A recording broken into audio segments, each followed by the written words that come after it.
time to go viral. I'm homicidal, I'm killing all my rivals. I'm the man, shit, I put that on the Bible. Spotify my target, cause you know I got the title. Hey, I'm a Mac too. I told baby shake that ass like she Apple. She said it's real, so she got my name tattooed. House full, so I hit it in the back room. Oh, baby said she needed now, peep the urgency. I want a little Kim before she had the surgery. Leg spread on that hardcore poster. She love twerking, she just do it for the coach. Big dog, bull massive. 6 tray Chevrolet, I'm classic. All these niggas mad at me, that's tragic. The main bitch in the bed, that's graphic. Yeah, we about to go viral. Hey, we about to go What's the deal? What's the deal? What's the deal? Viral gang back at y'all with another one. Man, fuck the introductions. What's happening, man? What's up with everybody, man? We back. Man, we back. Household names by now. We ain't got to keep telling y'all who he is. Nigga, fuck that. I'm introduced. Hey, this show 5200 East Side. Y'all already know what's happening with it. We got the featured Dejon Paul stars right here. Oh, man, he came strong with it. Gotta come off with it. I mean, because I'm gonna say all I'm saying is that they was trying to say they was cooking y'all, and I feel like y'all was holding it down, bro. I feel like it went both ways, but I don't even be thinking about all that. Why this nigga always do this shit? My bad, because I don't want the mic in his face. I'm just saying, bro. You always do that when my bro get on. You be trying to cut my homie off, man. Nigga, stop doing that shit. Show showing out today. No, because you get a new outfit on God and all that happens. When he get a new outfit, what he do? Stand up to show it off. Viral, never fail. Show him the kicks too, my nigga. I actually like those. Show him the kicks. He got the army fatigue dunks. I'd have had these dunks for like 10 years. Okay. Hey, ain't this something when you can preserve your kicks and cats still think they brand new? That's a flex right there. That's a flex. It's either one of two things. You genuinely take care of your shoes because you're a shoe connoisseur of some sort, and you have a collection of shoes, an assortment, so you don't constantly Also, I'm a grown-ass man. I'm not playing in the mud and jumping and there's creases. that component. But then certain shoes, too, also, you only bring them out with certain fits. It's like, nigga, these ain't getting worn with anything. Yeah. And I got some shoes in my closet that only touch outside the country. They ain't never been on U.S. soil, as far as like... Look at him flexing that passport. Come on, I'm just saying. I ain't even wore these in U.S. soil. These Yeah, are only you feel for me? out of the country shoes only. Eating caviar and what Tony Ayo say, he ducking romaine Man, up. come on. Yeah. Got the Sub-Zero freezer, you know what I'm saying? Yeah, that's an easy call, man. But what you said they said we got cooked. Man, so in the comments, bro, they was trying to say they was cooking, especially about the Tyler, the Creator thing, but I felt like Messiah spoke the truth that nobody wants to hear. When you think of Tyler, the Creator, me personally, I don't think of the epitome of a West Coast artist. Yes, he is from Hawthorne, he's from the West, but as far as like stylistically, no, he's not considered like a West Coast artist by standard definition. He's unique in his own way, but when you think of West Coast artist, he's definitely not one of the first person that pop up in my mind. Can't speak for everybody else. I'm from the coast, I'm from the land, but I don't think of Dejon Paul. I mean, I don't think of Tyler, the Creator. And niggas, and this is the thing with people. That's why common sense ain't common, because when you give your perspective or your opinion on something, niggas take that as like you're discrediting him of what he is. We never said he wasn't from the West Coast. We never said he wasn't from LA or whatever, how they want us to put it. So it's like niggas just be cap. And then the rest of his fan base, it grew from it grew from more white people and stuff like that. So of course you're going to be bigger in a sense. Not saying he's not a creative genius. I didn't take that from him. But at the same time, he's just not. When you think of top 5 rappers, it's not him. And this the thing. People were saying we got cooked on the argument. We weren't arguing. Right. It Like, wasn't even bro a just debate. said, Niggas think we debating we everybody. weren't debating if he was from LA. We said when people ask you who's the top LA rappers, 9 times out of 10, unless you a diehard Tyler fan or one of them alternative rap fans, Tyler, the Creator's name is not popping up. You're saying niggas like Nip. You're gonna be saying niggas like Snoop. You're gonna be saying all the street-esque Even rappers. Schoolboy. That's Certain Schoolboy niggas. Q, K. Dot, Gang. Like, you know what I'm saying? The notable rappers. Now, he has his own wave. I get it. He was on Fairfax. He was skateboarding. He was this. He started the Odd Future. I get it. That is alternative rap. I get it. It's bigger than street rap. I get it. The white people love it. You got the others, they love it. And you got the nerd ass niggas who got a vendetta against the street niggas. They love it. And he got the LGBTQ community. Let's not forget that. Yeah. Like when he started his career, let's not forget the flack that he had because he was dibbling and dabbling in the racist shit. And niggas was like, what type of coonery is this nigga on? Right. You know what I'm saying? Then he did the LGBT shit. Now he made kind of a 180, you feel me? Niggas is fucking with him now. But for the most part, y'all not playing Tyler in your whip. Knock it off. I've never heard him in the gym, in the streets, in the club. Only place I see it is online with billions of streams. Right. I'm like, who playing this shit? And I never heard nobody jump in the whip and say, "Hey, throwing that new Tyler." Like Collie included, because I know he finna speak for this nigga. I mean, I get what y'all saying. It's all perspective. I think it's two sides to the West Coast, right? I do think that you have the street side, and I completely understand why he's not looked at. Because, in my opinion, I don't think he's going to run the West or ever be the face of the West. He's just too niche for that. Right. But I do understand where there's that other side of skateboarding, fashion, alternative music. A little bit maybe more diversity where he fits into that bag or into that box where that is low key the other half of the West Coast, I feel like. But I do also agree with you're not thinking of Tyler as the face of the West Coast just because he doesn't have a certain type of bravado about himself, I think, in that way that we're typically used to seeing. So, and it could be gang related, or it could just be the certain masculinity that other artists give off compared to him. So I get it. It's all perspective, but I do think that when it's all said and done, he'll deserve to be somewhere in the conversation of the spectrum of West Coast artists. He's only going to be deserving based off of numbers. That's where it's going to be. That's going to be deserving. And don't get it twisted, because niggas be like, oh, these niggas don't. We probably know more music than all you niggas. A lot of niggas that be debating with us, especially in my age bracket, I know for sure. But this is how I look at it too. Lupe Fiasco. I appreciate Lupe Fiasco. I appreciate the artistry of rap, not just gangster rap. And I know Lupe is from Chicago. Common. I know he's a real rapper. He doesn't have to be a gangster rapper, but I know he's from Chicago. Kanye West, the same thing. It's like, it don't just have to be gangster. We know it's a lot of gangsters in Chicago, but we know all those niggas I just mentioned are from Chicago. And let's be real, our generation has skateboard rappers, bro. Like our skateboard rappers, we had the Clips. I mean, well, they was sort of skateboard-esque, but Pharrell and them. You had Currency. He used to dibble and dabble. You had Wiz. You had Mac Miller. All of them was sort of that skateboard hipster type of crowd. And I was listening to all them niggas. Before y'all knew who Mac Miller was, I was listening to the nigga. They like, who the white boy? Talking about, yeah, I'm running around with the kids. I was listening to that. Before y'all knew Kool-Aid's and frozen pizza. Wiz, all these niggas. So stop saying, y'all don't like it because it ain't gangster rap. And we be on our Vans tip. Yeah, got my Vans on because they look like sneakers. We Vans. Come on now. We so like you said, the niche, the genre, I think it's a matter of who you relate to and will resonate with you. So for the alternative crowd, which is a larger scene if you're talking universally, so you get not just our culture because we're not a monolith, so you get a good portion of our culture who's like, whether I'm alternative directly or not, I still dabble in it along with that actual culture. So to them, when they think, oh yeah, he might be the face, to them. To somebody who's speaking authentic West Coast, no, clearly he's not even in that realm, nowhere near that. So I always look at it from, what is your scene? Because I've heard different people speak of Los Angeles and the different scenes, and I'm privy to a bit of all of them. But when they speak as though that's that scene. I'm like, nah, that's a portion. You know what I mean?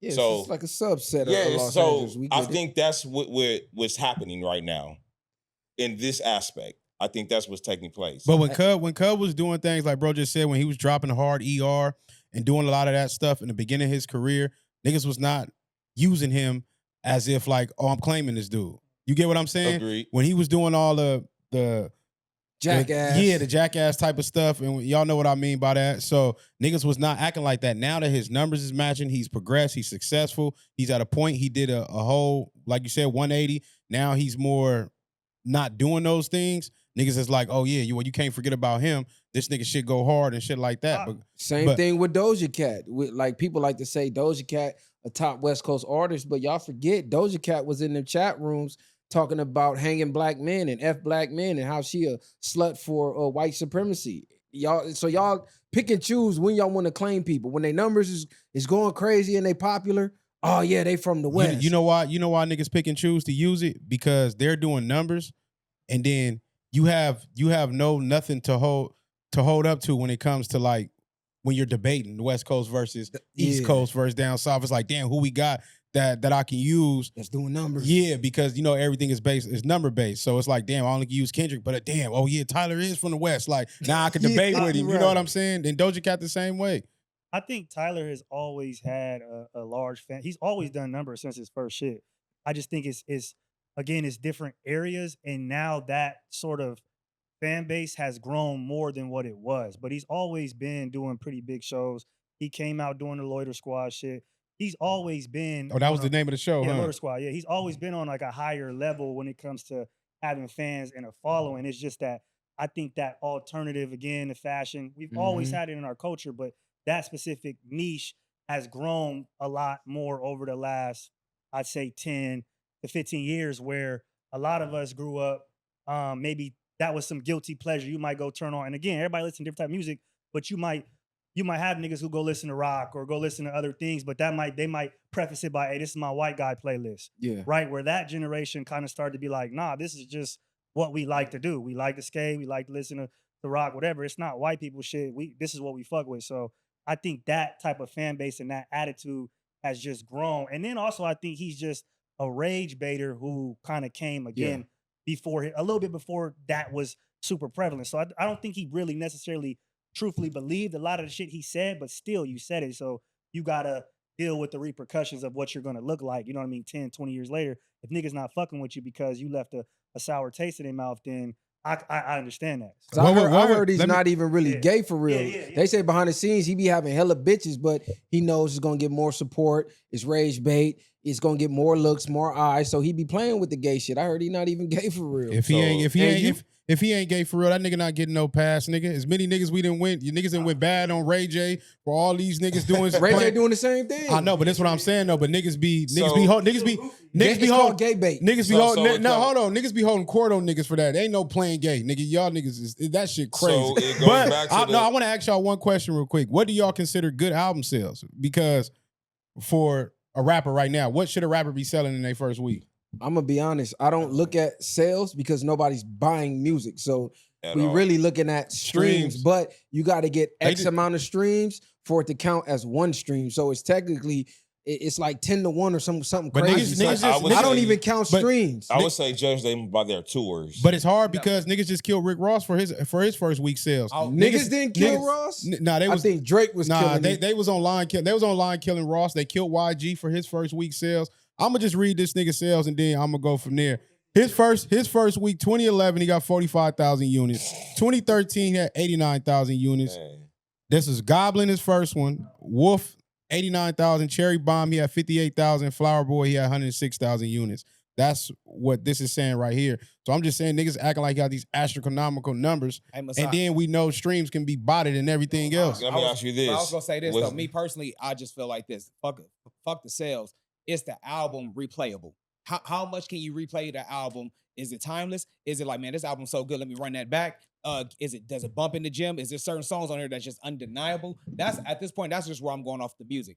It's certain songs where it's like, man, hey, you know what? You got to check out track 6, or the whole album is slapping. Just let it ride. You know what I'm saying? And if the album is doing that, I don't necessarily particularly care about the sale because the music itself speaks for itself, rather than just the numbers of how many people want to buy it. Because just because you're not out there mainstream doesn't mean you're not putting out good music. He's So let me give mainstream. one disclaimer. For Billboard 200 in 2026, 1,000 paid subscription streams of songs from the album is one album equivalent unit. 2,500 ad-supported streams is one album equivalent unit. 10 digital song purchases from the album is one album unit. Buying the actual album is one album unit. So that's what I mean by it's not even real, because you used to go to the store, buy the album, that's one sale. Now you got to have 1,000 paid subscription streams for that to count. You got to have 2,500 ad-supported streams. The numbers it don't even matter at So this that's what I was point. going to ask you, Messiah. Are those numbers physical copies or streams? Because if you think about it, if those are physical copies, then that is still a good amount of copies to sell. If you're selling 45,000, rappers today aren't doing that. And I believe Goblin, Wolf, that shit is like right before Apple Music takes off in 2015 and becomes streaming. So he was you telling me 45,000 or 106,000 physical copies? That's a lot of copies. 10 million, copies. 10 million Spotify and Apple paid streams is only 10,000 album units. Think about that. 10 million streams only equates to 10,000 album sales. But the stream, it's so- insane. yeah, and that's what they was using the argument against us of talk. They was talking numbers about us, saying we getting cooked because he does the most numbers from niggas on the West Coast. And Dejon know that numbers be botted and shit I mean, like that. I think if you pulled up anybody's, and again, I'm just saying, if you pulled up his 106,000 physical copies compared to somebody that we think is West Coast that maybe besides Kendrick Lamar, and again, I'm not comparing them artistry level, but I'm saying numbers wise, it's probably Kendrick, and then it's probably Tyler, numbers wise, to sell physical copies. I agree. He Yeah, does nah, crazy I- numbers. I- I'm not. I- I- that was never my I never argument. negated his He numbers. does crazy though. Yeah. numbers. I know that for a fact. He got a got a big gargantuan fan fan base. base. So for sure, I was never arguing that. But yeah, I want to give one shout out though. I want to shout out Styles P, man. I'd have had this debate on with bro. I'd have had this debate with the homie when I said I think Styles P is a better artist than Jadakiss, and his music actually stands the test of time better than Jadakiss. And I saw an interview with Akon, and Akon shouted out Styles P and said Styles is who solidified his spot in hip hop because the song Locked Up, he already had spinning for 10 months, almost a year, and they didn't know where to place it. Once he did the remix and Styles did the verse, they said, oh yeah, this hip hop right here. And that really blew him out of the water and his biggest hit in his damn career damn near, thanks to Styles P. And I think Styles P is underrated, man. He don't get enough love. I think well, Akon definitely got hits. That jump, but I really feel like Styles P gets love amongst us. We've never like did any Styles P slander or anything like that. I think Styles P's hits is I get high. I mean, he has a whole bunch of like shit that we love that the culture embraced commercially and underground. Because people starting to ask, hey, do Jadakiss got a classic album? But I know Styles got one. Gangsta and the Gentleman is a classic. Yeah, but I still don't think Styles is better than Jadakiss. But Styles is great for sure. I think Styles is more artistic.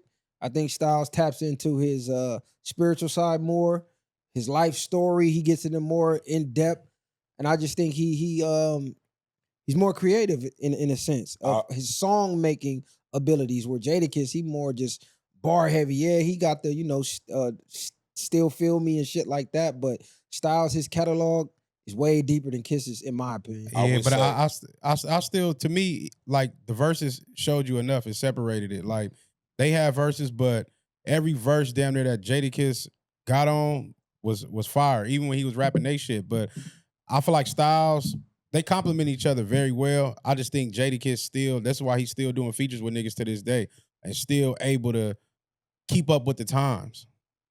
I would say like, and this is not like a knock, this is a compliment. If you look back at G Unit, for me, if I was just looking at who was the best MC at the time, I thought Lloyd Banks was the best one. That would be like Styles P.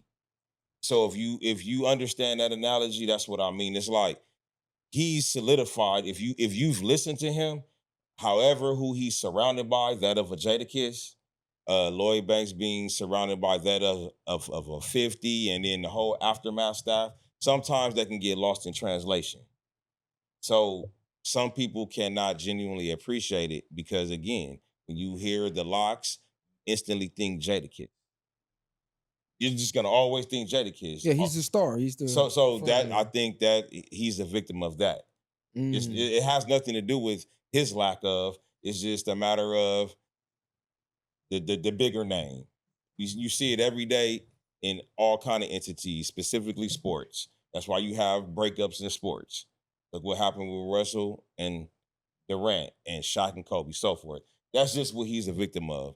It ain't because he's lacking. It's just Jadakiss. That's who you think of. He's the bigger star. I look at things like when I think of the locks, I think of both of them because there is no one without the other. So I get the Lloyd Banks analogy, but people say Lloyd Banks was the best in G Unit, but Lloyd Banks was just the punchline king. Without having the full package of an artist, Lloyd Banks probably wouldn't have made it out of Queens. He would have just been another underground rapper that was spitting punchlines. Like outside of that, people gonna kill me for this, but 50 was the better artist. He had the energy. He brought gangster rap back initially. Like a lot of shit was going on. You know, they had the Ja Rule thing going on. He was the top nigga. And overall, back in the mixtape days, and that's what I'm going based off of, Banks for sure was killing verses. He can bar for bar outdo anybody, but a complete artist, that's like one nigga just having a jump shot and he can shoot threes all day. Versus that doesn't make you an overall better artist, in my opinion. And one day we got to talk about how 50 hoodwinked the industry. He made us hate Ja Rule, but and then he turned into Ja Rule, did the exact same thing. And shout out to 50. He was one of my favorite artists growing up. So no slight to 50.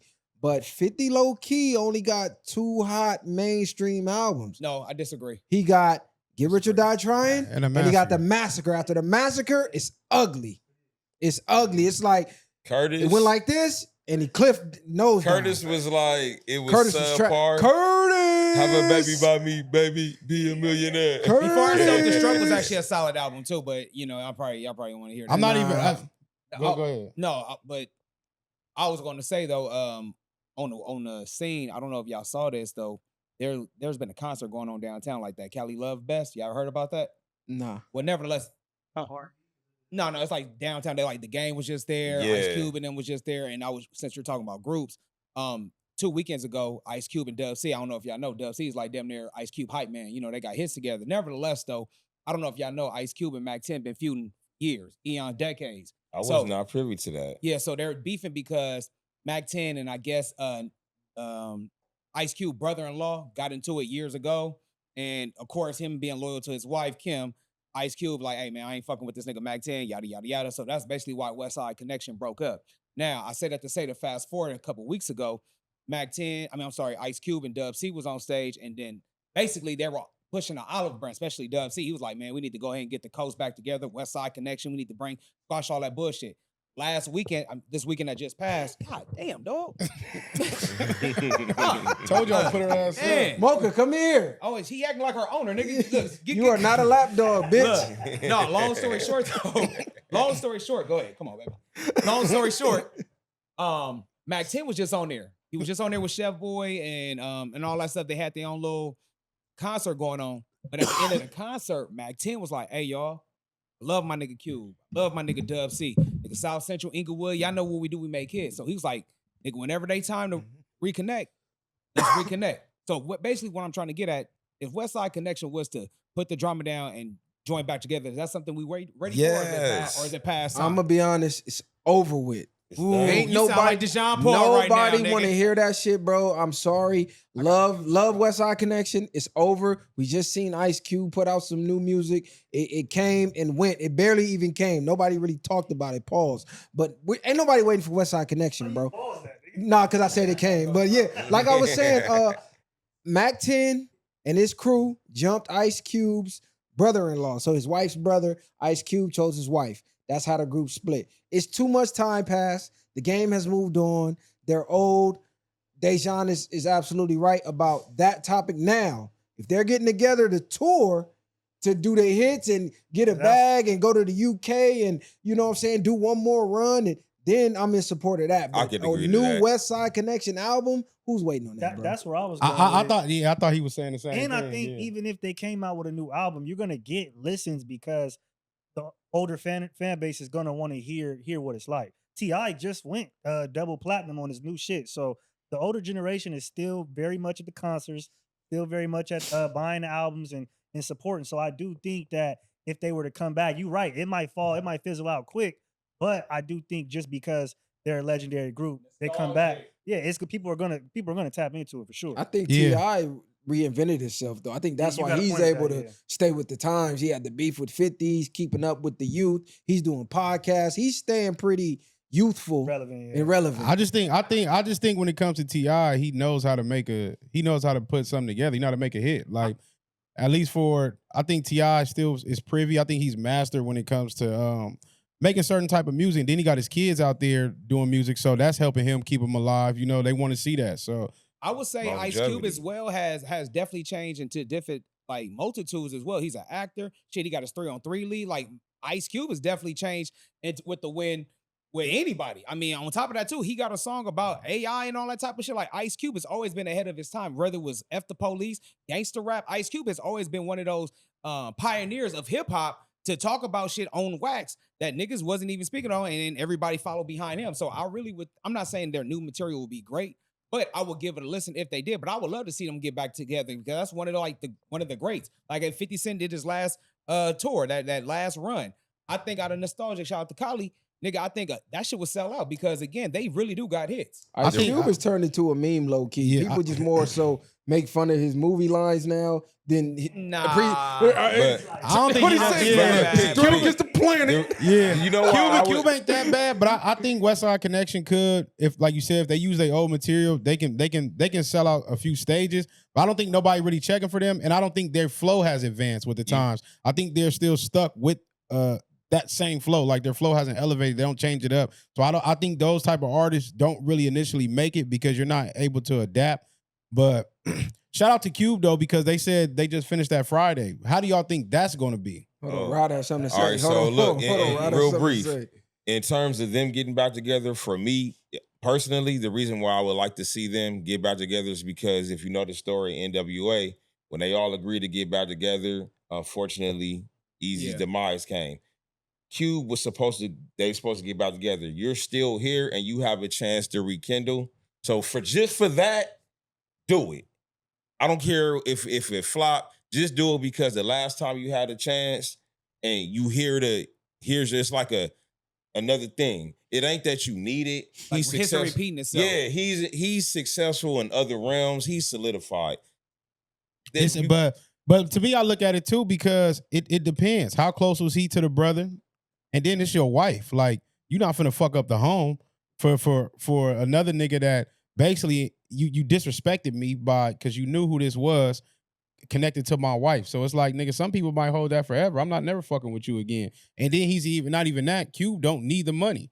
Mac 10 needed more than Cube probably do, but Mac 10 got up there and said, nigga, we all straight, we good, we blessed. I don't need to hold nothing. But of course, when you're the aggressor, when you the one that punished somebody, nigga, like, nigga, I don't give a fuck if that nigga want to, you know what I mean? Mac 10 broke. That nigga said, yeah, Mac 10 need that shit. Nah, I'm not saying that. I'm saying Mac 10 need the bag. Nah, I'm saying, but that's why I cleaned it up because he said he's straight. He said they all good. They not hurting for nothing. But I'm just saying, Cube is in a different light. He got the big three. He do movies. He do everything else. Like, Yeah, Cube he's is relevant. conglomerate. Yeah. But two things. Exactly, But two yeah. things because you kind of brought up things. So you don't believe time can heal all wounds, and then the second thing, I don't think Mac 10 is broke because if anybody know, another reason why they got into it, they were on Who Banging Records when they did the last West Side Connection album, and that's why I think Mac 10 got most of the money on that as well because they were all trying to switch off on each other's label. And I'm gonna say this: we have an example of what that's gonna look like. Shout out to Corrupt, legend, came back, did a album with Battle Cat, one of the greatest West Coast hip hop producers ever. Zero noise. Nobody's talking about it. Snoop reposted it. That's about the gist of that. No hit singles, no songs, no memes, no nothing. Nothing's trending. We just saw Corrupt in the studio with Battle Cat. And then his interview with Vlad started going viral again. But I was gonna ask you though, do you think time heals all wounds though? I think it's person to person because some people hold that shit for life, and it's like, nigga, no, I'm not finna help you breathe or nothing. Ain't like you got up there and said an apology. Ain't like we don't know what's going on behind the scenes, nigga. That's all they probably could have been waiting for all these years. And even that, nigga, it's just like I said, all that could have been alleviated with a fade. Like, you didn't have to jump the nigga. All that could have been, and the niggas are street niggas that's supposed to be homies, nigga. So it's like, nigga, that would have been a dead issue. We not even, if we connected like we is, nigga, no, nigga, y'all finna squabble, this shit over with. We ain't talking about it again. So I think it's a lot of time went by. It was like, well, nigga, we learned to live without you, nigga, for long. We don't need you. We straight. So I think that's the only reason. But yeah, I would like to see them do some shit. But it's like, how long that's gonna last? That's gonna be maybe, you know what I mean? It's gonna be here and there. Yeah. I think time can heal all wounds, but that don't mean you're gonna want to put yourself in a position where you could be wounded again, same exact way. So you kind of learn from your mistakes, right, and learn from how you bump your head. So you have an altercation with a nigga, yeah, you might be over it, but that don't mean I'm finna put myself back in that same position or be cool or kicking it again or even doing business because the possibility of emotions running high or something taking place again is very possible. You did it once, so it's very likely that you could do it again. That's kind of how I look at it. And then, like y'all saying, I think it will be good to see it. come together. But Byron's got a point about how, like, I think maybe the media has shifted in a way where, like, they're not going to get the virality possibly that they want. So it just depends. And I think Mac 10 is not necessarily broke. I think being like a rapper, rich broke, might be different from like a regular nigga on the street broke. You get what I'm saying? So he might be low, but his low might be up compared to just a regular nigga. So that too. Hey, so we was on Dejon's podcast. He had some choice words for Snoop Dogg, and I kind of want to go down that rabbit hole. He's blaming the artists, the OGs of the West Coast, for the state of West Coast rap, the state of West Coast hip hop. He says that the rappers should be invested, and my pushback was, one, every rapper's not a fucking A&R. They don't want to be an A&R. Most rappers don't even know how to be an A&R because they got fucked over in their career. We done seen time and time again rappers try to play the A&R role and ruin numerous up-and-coming rappers' career. Two, I said if you're an artist, it would benefit you more to not sign to another artist because regardless of what they want to say, their career is always going to come first. Now, regarding Snoop, he didn't put half the West on like he responded to Dejon. Now, what he said must have really got under Snoop's skin because he actually responded on Instagram. He said, Dejon has yet to talk about what I've done. I have artists with gold records, R&B, and I put half the West on and don't charge when the little homies from the West need a verse or a cameo. So until you do something for hip-hop, what more do you want from me? What have you done for hip-hop, Dejon? I'm from Long Beach, so let's start there. What have I done for my city? I'll wait. Now, this is a narrative that I kind of hate because we blame the rappers instead of the labels. The labels are supposed to be doing everything that Dejon wants to do. They don't have artist development no more. They don't got A&Rs, scouting. really. They're not doing nothing. They want you to be lit. You already show up the full package. They got the bag, and then they want a return on their investment. Where before they used to invest. They used to see talent. Oh shit, look, he in the hood bubbling. He got a little buzz. Let's clean him up, teach him how to interview, and let's teach him how to, get him in the studio with 50 or somebody that know how to structure songs. They're not doing that no more. So to blame an artist for not being a label is crazy. I agree. I want to say too that compared to basketball, just because you're a great player does not mean you're going to be a great coach, right? You see MJ, a great player, one of the GOATs, tried to run the Bobcats, and look at how that turned out. So just because you're able to be successful as a rapper does not mean you're going to be able to be successful as some sort of entity. And then you're right, you got to put it on the labels and just the infrastructure in itself. They've turned away from grassroots and went to numbers and looked at it as an analytics game. So back in the day when you had those A&Rs, right? Like for instance, somebody from Rockefeller that was going out there and had connections to the streets that could go find and have their finger on the pulse and say, hey, this guy's got something.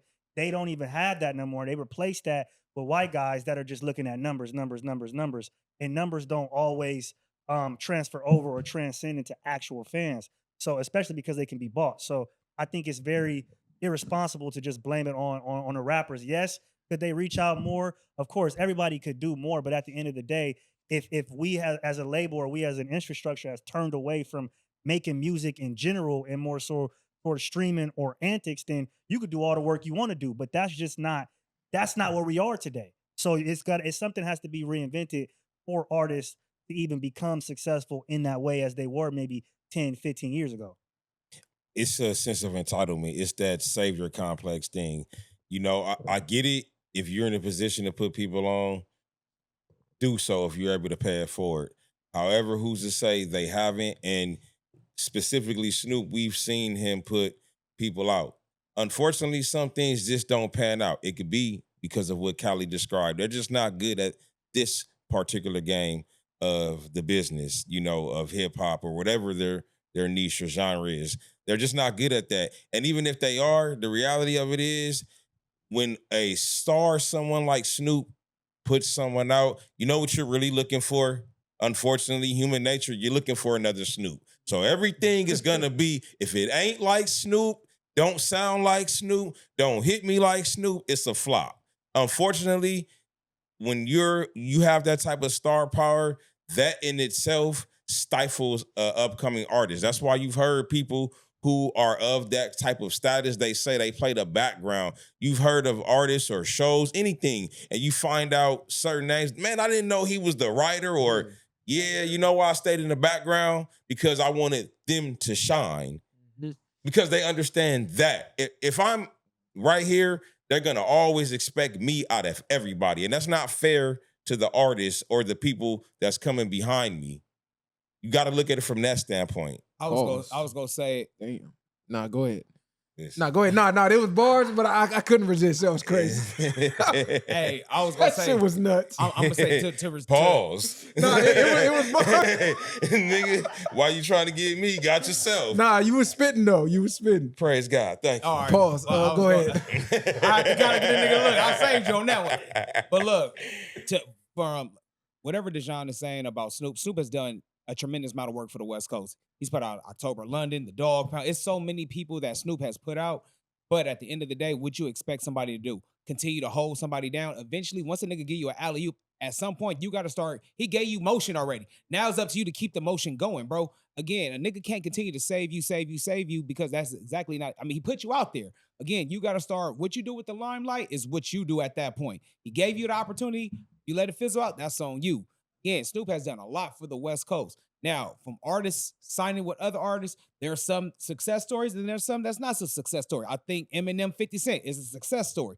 Then you got some with your boy Trey D and DW Flame, like that situation that went out publicly and it got negative. But it's pros and cons, so it's all. But by all intentions, purposes, you would think somebody that's an artist sees someone with talent and it's like, okay, let me do what I can to put them out there. And I think it starts off as a good intentions, but it may not go all the way business-wise because one may clearly know more than the other. So clearly they see the opportunity to take advantage of it. Or if they are investing the money, then it becomes, all right, let me get this money and then spoon feed a nigga while he on a come up.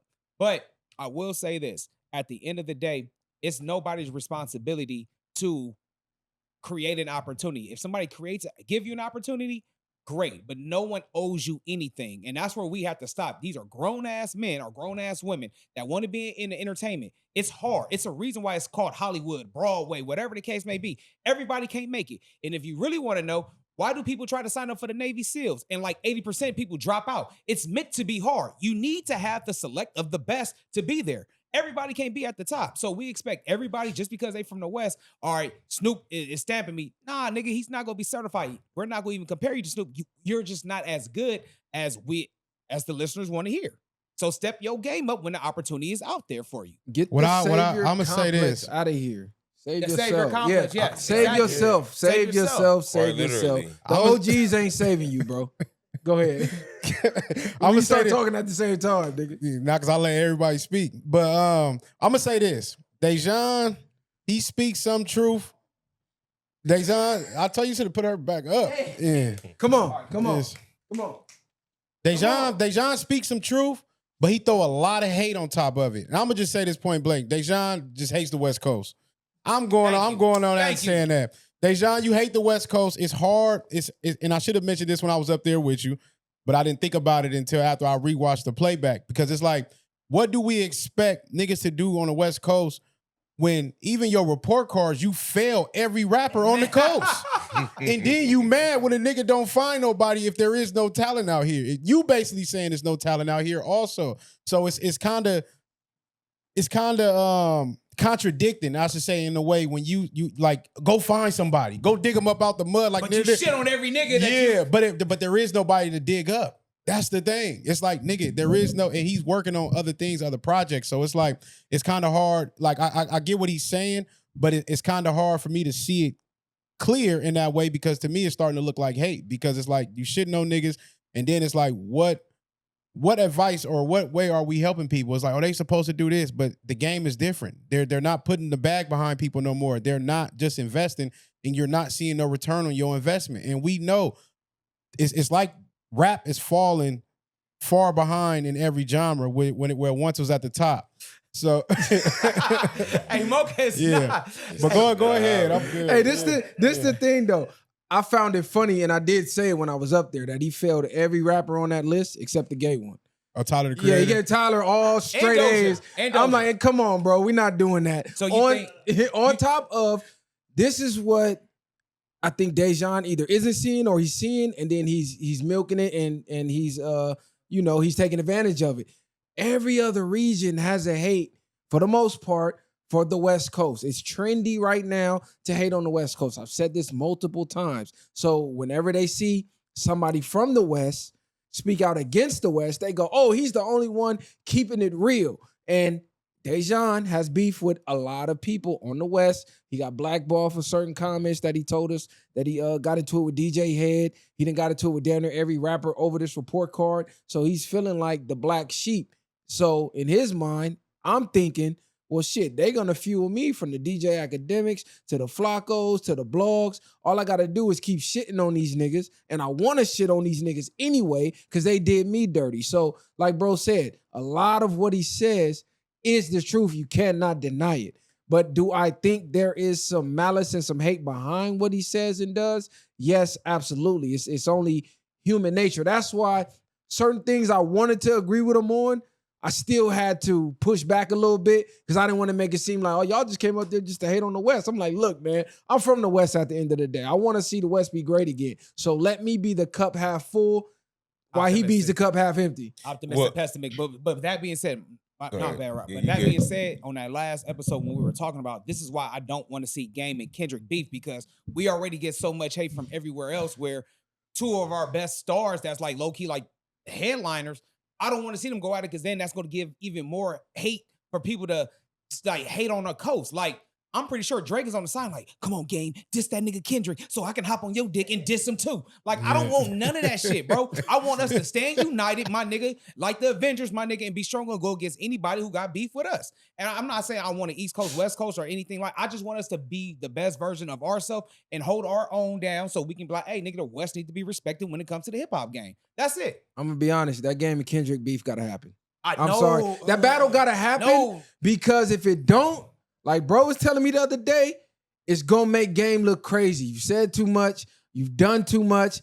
Everybody's anticipating. G Magic, his bodyguard, was just online saying, hey, you know he been in the studio with Drake. Hey, I don't want to piss nobody off, but Game in the studio. So everybody is waiting. You got Mac Wop running smear campaigns around the clock. Keem running smear campaigns around the clock. Mac Wop just came on the stream and said he got a call from Top. They told him, hey, you need to chill out. Because he was saying he got Game tapes of who was the dude that got into it with Game way back in the day? I forget his name. He was from Compton. But he claims they got tape of him pushing up to the video scene, calling for FaZe, and Game allegedly not wanting to smoke. So Mac Wop been saying a lot of crazy shit. I think Game gonna try to punch on him when he see him because Mac Wop been taking in past content with the trolling that he been doing, which is why he got that phone call. But it's just a battle. It's just rap, bro. I'm sorry. I come from, you get on stage, you got 3 rounds, say whatever you want about the man in front of you, and it make you a better man. We from the gang culture, we talk all this friendly phase shit, all fight my brothers, and we go in the back, get it off our chest, and that make us better men and better friends. But when it come to rap, all of a sudden we on some soft shit. All of a sudden, we can't get in the battle. No, nigga, this is hip-hop. It's a blood sport. If you think you the best, prove you the best. Period. Either get in the ring or get under the wing. Word to Loaded Lux. Well, the problem what do y'all think would be more powerful though? Them rap beefing or letting all this stir up and then next thing you know, Kendrick and Game drop a song? I think that would be the shit. I mean, you want me to be honest? The beef. Because drama sells. Yeah, and the thing with the West is like whatever happened with Drake and Kendrick, it altered. I think it just altered hip hop in general. People go, oh, you keep talking about that, but I truly do believe ever since then, the commentary and the spectating around hip hop and battle rap has completely changed. So I do think that there will be more publicity for the beef, but I don't think it necessarily lasts, right? Like you look at the Kendrick and Drake thing, like it was major, but did it really do anything for us? No, not really at the end of the day when you really think about it. Even though he washed them, it didn't necessarily bring anything any more prevalence than what we already had. We got the pop out. I mean, the pop out, yes, but even that, what did that really do for West Coast artists or the West Coast as a whole? I think the same thing that happened with Game and Kendrick. You'll have a lot of people talking about it, academics, Flocko, everybody and their mama. But then once it's over with, I don't think we get left with anything to hold on to that's actually substantial that we can grow from. So I think it'd be short, I think it'd be fast money. at the end of the day, and that don't last. So I'm glad you said Fast Money. With everything that was just discussed, it boils down to being genuine or disingenuine. From Dejon's take to everything that was just discussed. When people sense there's no genuineness behind it, then it's lackluster. I understand anticipation and the buildup, but the antics, like you just said, get out there, just do your shit, fight. But it's the outside the rap. All the antics, the smear campaigns, it begins to be a circus. And some people like that, the drama, as you stated. But even the people that like the drama, the buildup, once you put so much energy into that, once you get the product, it's gonna be lackluster to you. Do you get what I'm describing? So that's where it comes from. It's like, this don't even seem real no more. Well, I was Right. gonna say this. What Khalid just said, what did the West Coast do? What did that do once Kendrick washed Drake? Kendrick tried. It goes back to the Snoop thing. He tried to put niggas from the West Coast, niggas from his hood on his album. He tried to give niggas opportunity. He did a tour with SZA. Like, I mean, he did the best that he could. Again, he may not be as social as Snoop or somebody like that, but I mean, he did his part to put West Coast artists on. He did the pop out where he brought people that aren't worldly known like that and put them on Apple Music, or was it Apple or Amazon Prime? Amazon Prime. It was recorded and he put West Coast artists on. I mean, again, we can't ridicule a nigga because how he's leading is not the way you will lead. But I mean, he's doing everything he can do. Again, the nigga can't make you have motion if you're not talented enough. All he can do is give you the opportunity. Hey, bro, I'm gonna put you on my album, and then wherever you think everything happens, my nigga. I can't continue to escort you to the fucking pond and make you drink. This is what the West Coast artists need to do. Just make good music. That's it. Make hot music, but that's only 10% of rap now. That's what y'all need to understand. That's where the West Coast is behind. We think make hot music, that's it, and it's over. You have to play the scene. Unfortunately, or like Rod said, man, this shit becoming a spectacle. That's what rap has turned into, in case you ain't seen it. That's how people like DJ Academics can continue to prosper, because he understands people want the show. They want the Ringling Brothers. They want the lion coming out or the tiger jumping through the hoop of fire, and then they get the music at the end of the show. But they want the show before the music. West Coast, niggas be too cool for their own good. Man, I'm from woo woo Crip. I'm from woo woo Power Rule, nigga. I'm a real nigga. You should listen to my shit. What? Tired of that. Over with. Never listening to your shit. Niggas gotta get out here, and then they gotta turn into Ready Player One. You are a character in your real life anyways.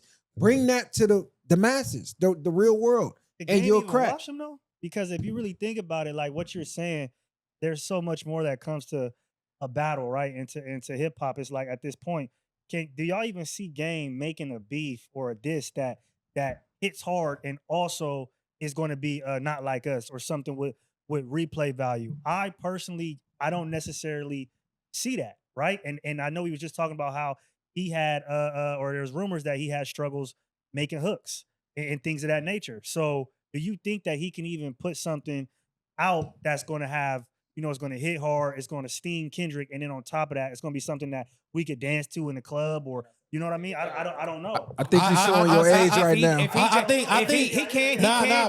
If he team up with Drake, because Drake is good for making them. That's the only, because again, hold on, let me finish. Drake, why wouldn't Drake do it? Nigga, you already hurt my feelings. Nigga, I would love to team up with you, Game. You know I hate Kendrick, so let's do a duo album together and diss this nigga. That's something Drake would do, my nigga. And he would love to get on there and sing on the hook, nigga. Shebang, while Game is rapping hard and rapping gangsta and rapping Power Root, my nigga. That'd be the perfect balance, because now you got the Drake bots. Okay, yeah, we're hating Kendrick. Now we got all the niggas who's a Game fan going against it. Like, it's a pile up. That would be Game only, like trump card that for him to do to beat Kendrick. I'm not crazy. This is to me, nah. But look, to me, this is a different type of bout. My bad. This nigga wild, bro. Yeah. See, like, as soon as the nigga start talking, cut want to move around and shit. Like, that motherfucker can't move if you leave in one spot. God damn. But I think it's a different type of bout. Like, I don't look at them like, I'm not expecting a Not Like Us type song. Like, these is two lyrical people, in my opinion. So it's not going to be more of some Pretty Boy Floyd. Y'all niggas wild. I thought it was over Fucking with. Like, relax, let cuz. Y'all, hey, these niggas podcast etiquette so fucking bunk today. I can't even believe this shit. This shit wild. Scary ass niggas. Spooky J God ass nigga. damn. Man, hey, nigga about to Niggas come on, coming to book niggas in the studio. Niggas scared to death. twitched, Hey, but this how I look at it. It's like it's a different type of bout. These is lyrical assassins to me. So it's like they're gonna come. I'm gonna expect a lyrical rap battle, I should say, and not like I'm looking for an anthem. Like with Drake, I wasn't expecting him to come too lyrical. I was expecting him to come with a diss. I didn't even know what to expect from Drake, really. But Game is battle tested. That's the difference. Maybe I'm living in the past, but I know Game can pull something. Like I said, if he come out with a fucking 400 bars and running, I'm not looking for a bop if he does that. Like, so I'm just saying, him and Kendrick, it would be crazy to see. But I think we'll Kylie's see. age is showing. He's showing his age. He's showing his youth. To question if Game can make a diss with replay value is nuts. It's insane. All you got to do is literally go down his catalog. Like bro just said, if he has anything titled and running, bars and running, you already know what time it is, bro. Game has legendary diss tracks. I'm talking top 100 diss tracks in hip-hop history. Game is in there maybe a couple times. He decimates niggas when it comes to diss records. So to question if Game could make a diss that hit, I'm more so curious to see what Kendrick would say. Nah, Because the route he take against Drake, Can't be the you ain't same. taking that route against Game, bro. but It's gonna be a little different. I kind of get your point though, Kylie, because Kendrick is more about like when we say what you did lately. Kendrick has proven himself more lately than Game has. Like that shit that Game did against Rick Ross, niggas ain't giving that no playback. Against like, you know what I mean? The stuff with Meek was cool, but like you said with Eminem, but I think it's different when Game has like a real reason that he feels in his heart. Like that's when it becomes different when he's more passionate about it. I feel like jumping out with Ross, he was just doing that just to get. Play. Just We to know get why into he's doing something. that. What you Yeah. think, Rod? Go again. I hate to reiterate it. It's not genuine. When, Right, like you yeah. just said, if it's not in your heart, that goes all the way back months ago. I hate to say that with that whole J. Cole stuff. If it ain't in you, it ain't in you. It's just not gonna come. It's not gonna come across the way that you want it to. In the beef. That's why the nigga backed out. So fast forward now, y'all want to see them beef. If the beef ain't really there, man, I don't really got no issue with the dude. It's not gonna come across the way that you want it. It's not worth it. Yeah. It's not, and you're gonna and then we gonna sit right here, and everybody on the internet gonna talk about how trash it is and all of this. This what you wanted. Now So let me ask all y'all a question, because I think this is genuine. Were they out of pocket for giving Kendrick the crown at the time that they gave it to him on stage? When Game pulled up, allegedly unannounced, and he looking like what the going on? Because they said that happened before Good Kid, Mad City. That was around Section 80, and Game had a #1 charting album, the Red Album, at the time. So Game was notably the king of the West Coast. He puts out the Red Album. It goes #1. Kendrick gets a little buzz in the street with Section 80, fire, but he's still up and coming. And they get on stage and go, man, you the king, Neff. That was low-key disrespectful. to Game, nigga. It kind of is. I think it's kind of disrespectful for one. I mean, I guess they must have voted on it. But Kendrick, no, that's what I'm saying. Look, because for Game not to know, because they tried to say Game just showed up. Like, you know what I'm saying? So without necessarily running it over with Game, then yeah, that's kind of fucked up in a sense, because Game probably felt like I'm connected to all these niggas and y'all not gonna let me know. Y'all trying to hand the crown over. But if that is the case, Game should have spoke then and there, or he should have made it an issue at that time. So I think that's where where what you say, silence is agreement. I don't Nigga, think he could say it at you that can't. time. You say that, nigga. You say see here and say silence is agreement. He agreed. You sat up there. If that's the case, you fake cheered for the nigga. You did all that other shit. It was like you should have been ready to battle then. Like, nah, nigga, we got to fade for the crown. Like, we got to get on the booth and see who really got it. But that is kind of crazy. But Kendrick was. I just think he was the next thing buzzing. And they like, The well, crown you fool? got to would say take no. over the West now. I would say this. I look at it as a coaching perspective. I'm gonna use Green Bay for an example. Shout out to this nigga Rod, Brett Favre, and Aaron Rodgers. We all know Brett Favre was the guy at first, but they drafted Aaron Rodgers, and he sat on the bench for what 2 or 3 seasons, and then once he came in, Oh yeah. but they knew everybody knew in practice once Aaron Rodgers take over, he's gonna be the face of the league. Like he's gonna be that guy. What I'm saying is, Game was Brett Favre. He was running the team. Yeah, you are the king right now. You the best right now. You holding it down. You holding down the Packers right now. Favre didn't go win a ring. No, he did. No, I mean at that. Well, that No, same year. let him, because let him cook. 'Cause What- I was gonna say the same Well, thing. what I'm saying is this, bro. Aaron Rodgers wasn't ready to take over what Favre is doing right now, but they knew he had the talent, he has the potential of like being better than Favre. So what they're saying is they're going off with the potential, they're going off his trajectory, and they seen Kendrick's trajectory was going to be bigger than Game's at a point. They was just allowing him to like, hey, bro, you're going to be the face of it. Like you're going to be the face of the future. Right now, it's Game, but nigga, we see you in the next 10 years. You're going to be bigger than We Game. ushering you in. That's We're a great ushering in, point. and Yeah. That's a all great I'm just point. saying. Jamarcus Russell was predicted to run the league, that's and what wild. happened? Number 1 draft pick. All I'm saying is, like bro just said, That was a terrible example. no, it wasn't. bro. No, you said off of Nobody- predictions. No, but no. But no, hold on. Game Let me never finish. flopped. Let me finish. Who flopped? You said Game. Let me finish. Game just won a Super Bowl at this time. Brett Favre didn't win a Super Bowl, and then the very next season, or not even before the season over, at the parade, they's like, "Hey, you taking over now." Brett Favre was on the decline, nigga, when old boy came in. He didn't just win a ring, nigga. Game just won a ring. He was still in his prime. It's one of those. Brett Favre was still the face of he was still the face of y'all conference though. Okay, like, y'all, but I'll give you this. Let me. Go ahead, Rob. It's one of those things.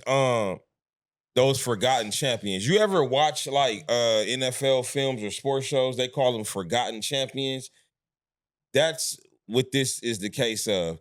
Game, although we could agree that shouldn't be the case, it's one of those like when Trent Dilfer, I can't say his name. Dilfer. My bad. When he won his Super Bowl, yeah, you don't remember him. And he actually balled out in that Super Bowl, to be honest with you. You don't talk about him, his performance. You talk about Ray Lewis, that defense. However, he played a part. That's how they're doing Game. It's like, hey, man, I'm solidified. I got the chip. But you still sitting here talking about the up and coming because you see where he's going. He's like the LeBron. That would have been a better example. They seen what LeBron would be, even though when LeBron came in, it was T-Mac, it was Kobe.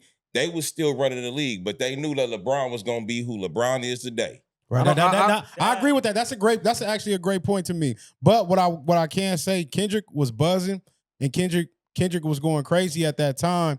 And then you got to think about the song they did together. Mind you, The City, that song, they did the video to that song, and that was on the Red album. And Kendrick went crazy on that. So once they seen all that at that time, it was like, damn, like he low-key murdered Game on this. So when you see that, to overall answer what you were saying, yes, I think the way they handled it could have been probably disrespectful. But I seen what they see doing that. But I think they should have let Game know if he didn't know, according to them. But he was there, so he must know something. But I think they out of pocket. You murdering me on a track that I blessed you to be on my #1 charting album does not give you the crown. Every rapper, I'm not saying that's not solely giving them the crown. Every rapper been bodied. Now, if Game flopped and he was on the decline, and they was telling Kendrick, "Hey man, you got it. It's you." Game is still reigning. What is Kendrick proven to have given him the crown at that point in time? I'm not saying he don't got the crown. I'm not saying he didn't take it and run with it. I'm specifically pointing out at that point in time, he didn't deserve the crown. Game didn't deserve to get done he was the next hottest thing on the West. The next hottest thing. No, this is what I'm saying. Game was the hottest thing. No, Game already had been hot. Established. Yeah, he already. I'm the king, though. No, it doesn't matter though. But when Game came in, Snoop was the king, and when Game came in, he got blessed. And he ended up being the face of the West. That don't mean Snoop couldn't have stayed being the king. It's like Game has already cemented himself. He already had documentary. He already had Doctor's Advocate. It's like you 2 albums, 2, 3. Yeah, LAX. You already a few albums in to where it's like, okay, now let's let the young homie that's fresh in his that's hungry. I'm still #1 that. though. I don't even think it's just that though, too. Like, I mean, y'all heard it for the first time, but hearing Section 80 for the first time, hearing Rigor Mortis, hearing Blow My High, hearing High Power. I'm gonna cut you off. All that was on there. Ronald Reagan, like hearing those beats and then hearing him do what he did over them jazz like future artistic type of beats was way different. I think it was just so fresh to the ear. And you got to think about it. Before that, Overly Dedicated, he was more so on his I'm a affiliate shit, if that's what you want to say. So he was like switching damn near styles every damn tape. Where I think they was like, and he had the suburban white kids on lock. I'm not saying Game didn't, but I'm just saying Kendrick Lamar had a whole. He was a media darling from Overly Dedicated on. So I think that at that point in time, again, with what he was doing sound wise, it's almost like they knew and they could see he has the real raw and uncutness, but he also had that media darling and that that marketability that maybe Game didn't necessarily have for the long term. So it could look like it was early, but I think ultimately they It made was the right on decision. time. Who Yeah. who was the face of the NFL at the time that Brady was quarterback? Patrick Mahomes was up and coming. Oh, that's where I was going with Patrick Mahomes didn't even exist yet. No, Wait, that's You where I said was when going Brady with it. first took over? No, I'm saying once Brady took over, and it's like Brady's the king. When he took over. Yes. Who was the face? No at matter that time? how many up and coming quarterbacks came in the league and balled out, Brady's still king. Period. So until he retired, that's when Patrick But Mahomes a lot took of over. niggas, but it was even when Brady was Game in, had a nah, number one I'm album. not saying that. When even Hold on. Game No, had hold a on. number one album. No. Even when Brady was doing what he was doing, you had Peyton Manning.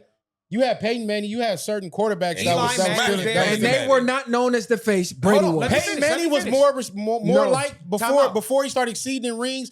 Peyton Manning actually was more people liked the Peyton Manning than they did. I don't Brady care about until like the I end of- said, until the end known of his as career. the face and He known as the was. king. Peyton It was Manning was Brady. in It was never Peyton. It was a battle, even though there was more success on Brady's side. One could argue. People felt like Peyton Manning was better. These niggas I'm trying to saying- rewrite history. No, I'm not No, trying to no, I'm not. I'm not rewriting history. What I'm saying is this: just because you're the face of it, don't mean there still wasn't great moments and people had great times at that.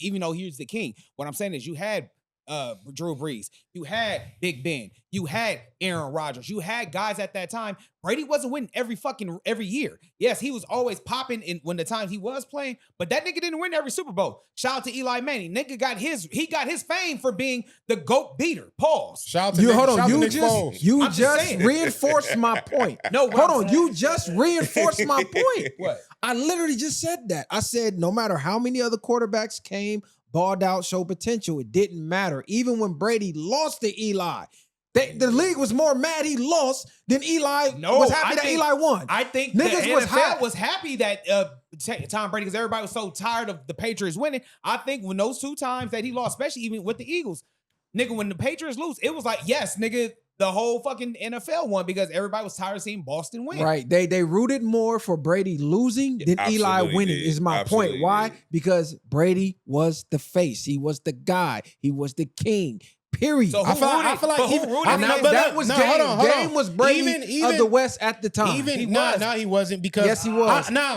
Let me say this. Go ahead, get the mic. No, let me say this. I feel like even when the Red Album came out, the Red Album did what it did numbers wise. But was you listening to the Red Album? I was. I know. I was. Hold on. Let me answer the question. My personal reality does not reflect the overall masses. So even though I wasn't listening to the Red Album went number one. But we literally just said here I with the was, though. Tyler situation that niggas wasn't listening to the Red Album. What I'm saying is the Red Album. No, I know, Yeah. but I agree That with song was that. trash, I know so. that. This is what I'm saying though. His impact with the Red Album wasn't the impact of the documentary or the Doctor's Advocate. He was still a king, though, bro. No, That's no, what I'm saying. so- No, listen, to be the king, you gotta slay the king, bro. Kendrick, in my opinion, as great as he was, great as Section 80 was, he has not proven anything in the industry. That Game has already proven. Bro, you gotta come, you gotta sell out. You gotta go platinum. You gotta do a world tour. You gotta go destroy the greatest rap. Like, Game has done a numerous of things to have more respect than them sneaking in. Oh yeah, you got the crown. Nigga got a what? They doing So- what? They got to but- speed down So there. this is you say can't no. sit We at can my say lunch no. table. This is how Kobe told them, hey, you can't sit at my lunch table right now. I got 5 of these. This is Game at that time. At that time, At exactly. that, like, hey, Or man, or is Snoop like Jordan and like, nigga, I'm the face of the league. because Snoop could possibly pull that card now. Snoop could have did it, but at the time, that's when Snoop took a step back because again, it was kind of like Snoop fatigue at that point. We had the East Siders, we had 213, all that was out. That's when it was kind of a dry spell. And then on top of that, as real, nigga, when was the last time a die move rapper was popping? Nigga, DJ Quick? Nigga, Game was something different. Nigga, it's never been a famous blood rapper. Then Game, then it was YG. You get what I'm saying, nigga? That was like a different perspective. You had Lil Wayne, all I type don't of get- niggas. No. I I'm from don't the get West. what- From the West. No. From the West. My What nigga. you were saying? Because I We don't had get. Mac 10, but I mean, again, they was never as big as Game was. Pause. Pause. I said pause, nigga. I'm trying to do that. Listen, y'all. Everything y'all saying, y'all still have not validated a reason as to why they would strip Game's crown. You can't strip off trajectory. Sam Bowie was the #1 draft pick. Who I the knew fuck you is was gonna Sam say Sam Bowie? Bowie. To I me- knew Who the you was fuck gonna is say Sam Bowie, nigga? Bowie. To What did me- he I do knew in you the was gonna league? say Sam Bowie. What did he do in the league? Nothing. Come I on. knew you What was gonna his say that. trajectory though? Nigga was To supposed to me be better though, than Jordan. I think it's about moments and looking at the Red album. I did even slap a few of them songs, but what I will say is, and maybe I'm showing my age, but to me, I fucked with Section 80 for sure more. So I think if they're basing it off of the current times in that moment, I think the buzz Section 80 had, because that shit was buzzing like crazy. It was.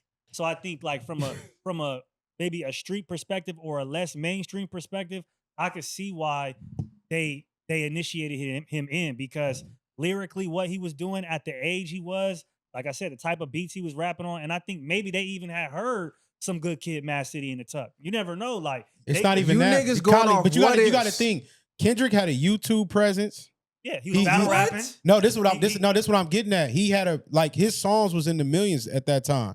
Like, so he was notable. It's not like you was still watching music videos all the time. Like, people was actually engaged, and like you just said earlier, he had a whole different side of a fan base. Plus, he had niggas in the streets listening to him. So the high power, all that, I'm gonna cut you off, all that. I didn't even know that was from that album at that time. I just knew the songs. Yeah. So a lot of that presence is like, okay, this nigga is on. You Like, niggas going off of buzz and presence versus a #1 selling, charting, hip hop mainstream album. What the fuck are we talking about What here? time- what- a street buzz When versus a #1 album? We know. The fuck is- Hold on, because this is what I'm saying, All though, right, right? man. No, let Y'all me got say it. this. Y'all No, got it. let me say this. We don't even know when they gave the crown. What date was that, and what date did the album drop? Y'all got it. Because we don't even know if the album was. We did it on no, live. I looked. I'm the We one who did it looked on it up. live. I said, what year was that? We But did it on live. No, but we never. You the one that said, damn, the Red album was out. I said at that year, but I didn't know if Kendrick got the crown first and then he dropped the Red album, or did he drop the Red album and then Kendrick got the crown? Because that type of context matters also. That don't matter to It me. do, because other than that, he didn't have nothing but the Doctor's Advocate. And the Doctor Advocate was was down there kind of, #1. it probably was. Another #1. What did we talking about? #1. Oh yeah, you stripped of the crown. Come on, bro. So- It's It's not crazy. stripped. Let's you change saying, topics though, man. strip, all right, Okay, you saying because strip, but I just felt like this, bro. Hip hop has a expiration date, because we always talk about people aging out. Maybe they thought Game was probably go fall off or age out, and that's why they were like, okay, let's give it to the young kid, because this will give us a fresh breath air. This will give us a new run. That's all I'm trying to say, because we just sat up here saying, hey, niggas don't want to hear that old shit. Maybe they probably thought it was gonna be Game exhaustion, my nigga. man, you on So- some K-Boss shit. Nah, nigga, not at all, bro. I'm just saying, nigga, I'm not one of the niggas who crowned him at the time. At the time, nigga, Game was popping. I was bumping the Red album. Oh, so okay, I do get what you're saying, but now I think that they for sure heard Good Kid, Mad City, because they crowned him in August of 2011, and I believe Good Kid, Mad City comes out 2011, right? well the next no, year, the next year. October of 2012. So Oh, yeah, they all they joined- they yeah. definitely was hearing at least reference tracks. They were hearing something of what it was going to be. Dre as well. So I think that maybe is where they could have given it to him. And then, like we said, he's had a presence. He's been around. He was J-Rock's hype man, right? So he's put in work. I think to see him go from that to Section 80 and that kind of trajectory, I do think that's worth ushering him in. I don't necessarily think it's the same thing as he's the king of the West. I think maybe we took that. I think that's us putting that on there, but I don't think that's what that was. Right. I think that was more like, they hey, passed B, him the torch. watch out for this nigga. Yeah, I don't think He's it was gonna be him. the next one coming up type Exactly. shit. Niggas I don't think caping. you're saying he was the king. Me personally, I didn't take it that way. Nigga was crying. I don't think it was that. I just All think that. And then Game, even on the back on Fig, he came out and said he didn't really want to do all that. Go watch that interview. He's like, Kendrick did that. I didn't want to do all of that shit. So in out of Game's own mouth, he didn't necessarily want the notoriety. He said all I wanted was some money and to be able to play Xbox and have internet. And you believe that? I mean, he said he didn't And you want to. looking possible. at his actions of his career, do you believe that? But that came out of his mouth. Yeah, so it's like A what am lot I of not shit supposed comes to out of believe? Game's mouth. You said, and then he do the opposite. You got okay. Like, what the fuck are we talking? Like, we don't But you know. argue all these points about him dissing Kendrick, and then so it's like, now do you believe that? You think that's Exactly. And then you make that truth. So that's a cope to you. All But to right. me, it's like he didn't have the energy to play maybe some of the industry games that old boy did. Y'all let us know what y'all think, man. So I seen another topic. I seen Stat Quo. Stat Quo. I don't know how he became the spokesperson of everything going on the West Coast, but he's definitely been Game's mouthpiece. Stat Quo says on that song where Kendrick body Game, he said he heard the song before it was released, and he told Game, hey, you can't let that verse play on your album. You got to take that verse off. You got to delete that verse. Stat Quo said when he was an artist, when he was rapping, you could not get on a song and have a better verse than him and him put the song out. If your verse is better than his, he either redid his, but if he couldn't top yours, he would take it off. So he advised Game to take off Kendrick's verse, and Game responded, nah, Blood from Compton, he next up. I'm leaving that shit on there just like it is. And he put the verse and he put the song out. I think that's respectable. And also, Kendrick and Drake was both on that album. So I'm just bringing that up as a side note that he was fucking with Drake even back then. Yeah, I brought that up. Yeah, he was fucking with Drake before even way Kendrick, back then. like he said. But I think if you take somebody off your song because they outclassed you, then if it has the ability to make the song better, because that's like Monster. Kanye West was gonna take Nicki off. He kept her on, and that turned out to be one of the verses that made the song, blow up like it did. So I think if you taking niggas off the song because they outclass you, at least go rewrite your shit. And if you can't do it, you have to put yourself in a position where you got to let the best man shine. You're gonna have another chance to make another song, but to deliberately take somebody's shit off because they're better than you, not because it sounds worse, but because you're afraid they're gonna sound better than you and get more notoriety. I think that's some whole shit. Yeah, you a hater and you just trash at that point. Like, and shout out to Game for keeping him on there because that's a lot of things that niggas are overlook. Like that shows a test of his character also, to where it's like, nigga, I let you slide. I still let you come through the cracks, even though you out rap me. But it's like hating on a nigga like that, especially behind closed doors, is like, that's wild. To even come out and admit that, like, nigga, it ain't even your album, nigga. You telling a nigga to take a nigga off. Just imagine how many other rap niggas be doing that shit. Exactly. I was gonna say that's common. That's prevalent. Unfortunately, it starts off as admiration, and then somewhere along the line it turns into envy, jealousy, competition, and it's not healthy competitiveness because you can be a competitor and still be bros. And I'm not talking about the way LeBron. I'm talking about, hey, in between these lines, I'm trying to knock your head off. But outside of this, it's not personal, and that's not like that no more. It's really on some, you're not doing it for the game, you're doing it for the fame. So that's why you got niggas, hey man, you gotta take that verse off. That's what, like how they get on Jay-Z about Renegade. Yet he never took M off. They performed that recently. Still, that's one of his best songs. And I'm quite sure he probably told M, man, Game recognized Game. And Jay-Z is still known as one of the GOATs of hip-hop. And we all can literally hear that album to this day and say he got killed. Did he take M off of it? And Jay That was the point that I was gonna make. Yeah, but Jay went never crazy. got Renegade. But Jay went crazy, and he went crazy on that song too. But a lot of people still think, nigga, that Jay probably went more crazy than him. But just think, if he was thinking like Stat Quo, we never hear Renegade. Right. Because the nigga is so insecure about his pen. Man, I gotta take that nigga whole verse off. Hey, delete that shit. And what's crazy to Kali point, Renegade, exactly. It's a classic. Renegade, they both went crazy on that. M just did more, in my opinion. But that song is a timeless song. You still gonna better play that at any time. I love it when the feature artist is going crazy because it gives me a chance to want to listen to their music, and or if they have an upcoming project, you give them a chance. And then on top of that too, that's when we can have these debates. Who went harder on the song? Like when we did the Gucci Steady Mobbing with Gucci and Lil Wayne. You know what I'm saying? I love these type of debates when we get to have, like, man, who went harder on the beat on whoever track it was. I feel like in competition, that's what's supposed to happen.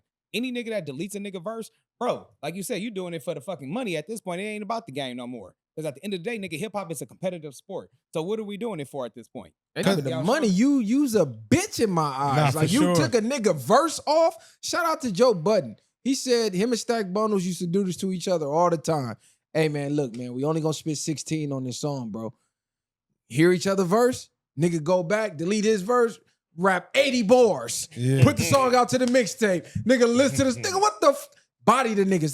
They used to do that back and forth. I would respect that more than a nigga deleting the whole verse The Locks, and then putting a song out. That's crazy. that's crazy because all the prominent rappers did the same thing. Like the Locks, they do the same thing. If like you said, Jaden Styles, they go in there and Chic, nigga, I'm about to go crazy on you, nigga. The same with Cash Money when they was coming up, nigga. I'm finna go crazy, nigga. My shit finna be harder than yours. And then it's to the point where it's like you can salute a nigga and then just tell a nigga, run it back, nigga. Get back on this track, nigga. Man. I'm about to murder you today, nigga. Like nigga, Snoop niggas was is crazy. telling us when they was in the studio, they only had a certain amount of slots to get on the song. And everybody in the studio trying to get on the song. So if you didn't have the top verse, you wasn't getting on the song. So everybody in the studio was trying to murder the man next to him. Because that's how you got on songs back then. But see, that's a good competitor. That's like practice. Exactly. Yeah. You put Best man on the You field. gotta give me put your best shit. You can't be in here lacking. You put your Yeah. best corner against your best. That's practice. Yeah.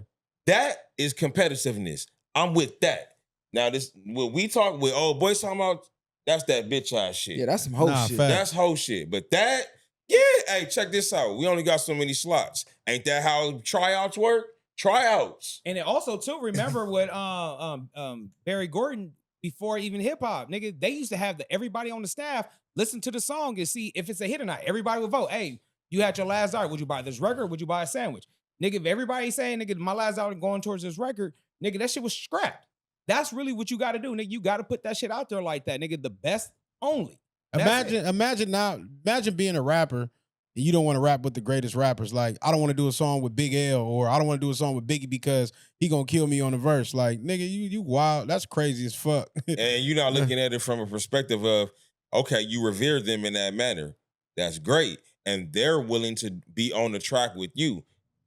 They're doing you a favor if that's the case.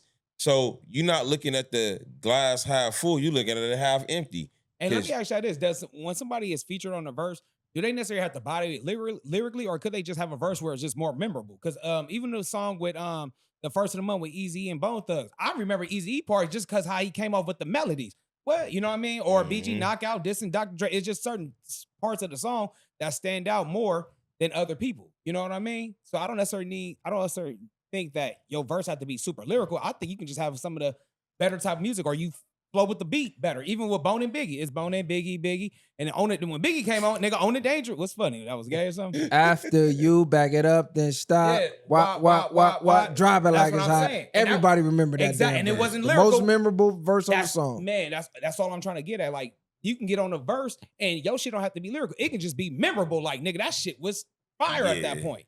I think more memorable is gonna stand out than more lyrical. I agree. Because you can forget some lyrics. You hear lyrics all day, every day. You say some shit that's just like, what the fuck he say? Wobbity, drop it like it's like, what the fuck is he even saying? But hey, That's But gonna stick. I just think, and then I think that's where you see. I agree with that, but I think that's where you see the separation when you are lyrical and memorable. Then it's like, That's damn, rare, though. yeah, Well, that's rare. That verse is crazy. Well, Yeah. that's the. So if you remember on the Notorious Big movie, they did the documentary on him when there was a scene where they were in the studio and Puff was like, "Oh, that's cool for the B side of the album, but I'm gonna need an A side. That's for the radio." Yeah. So it's like you got. I hate to say Drake, but you can argue whether he an MC or not.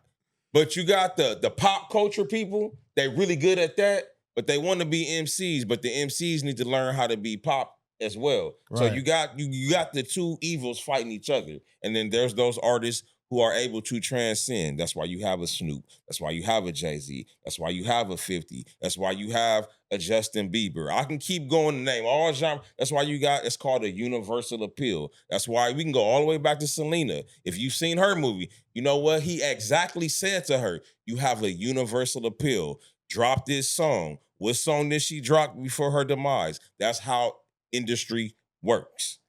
Question.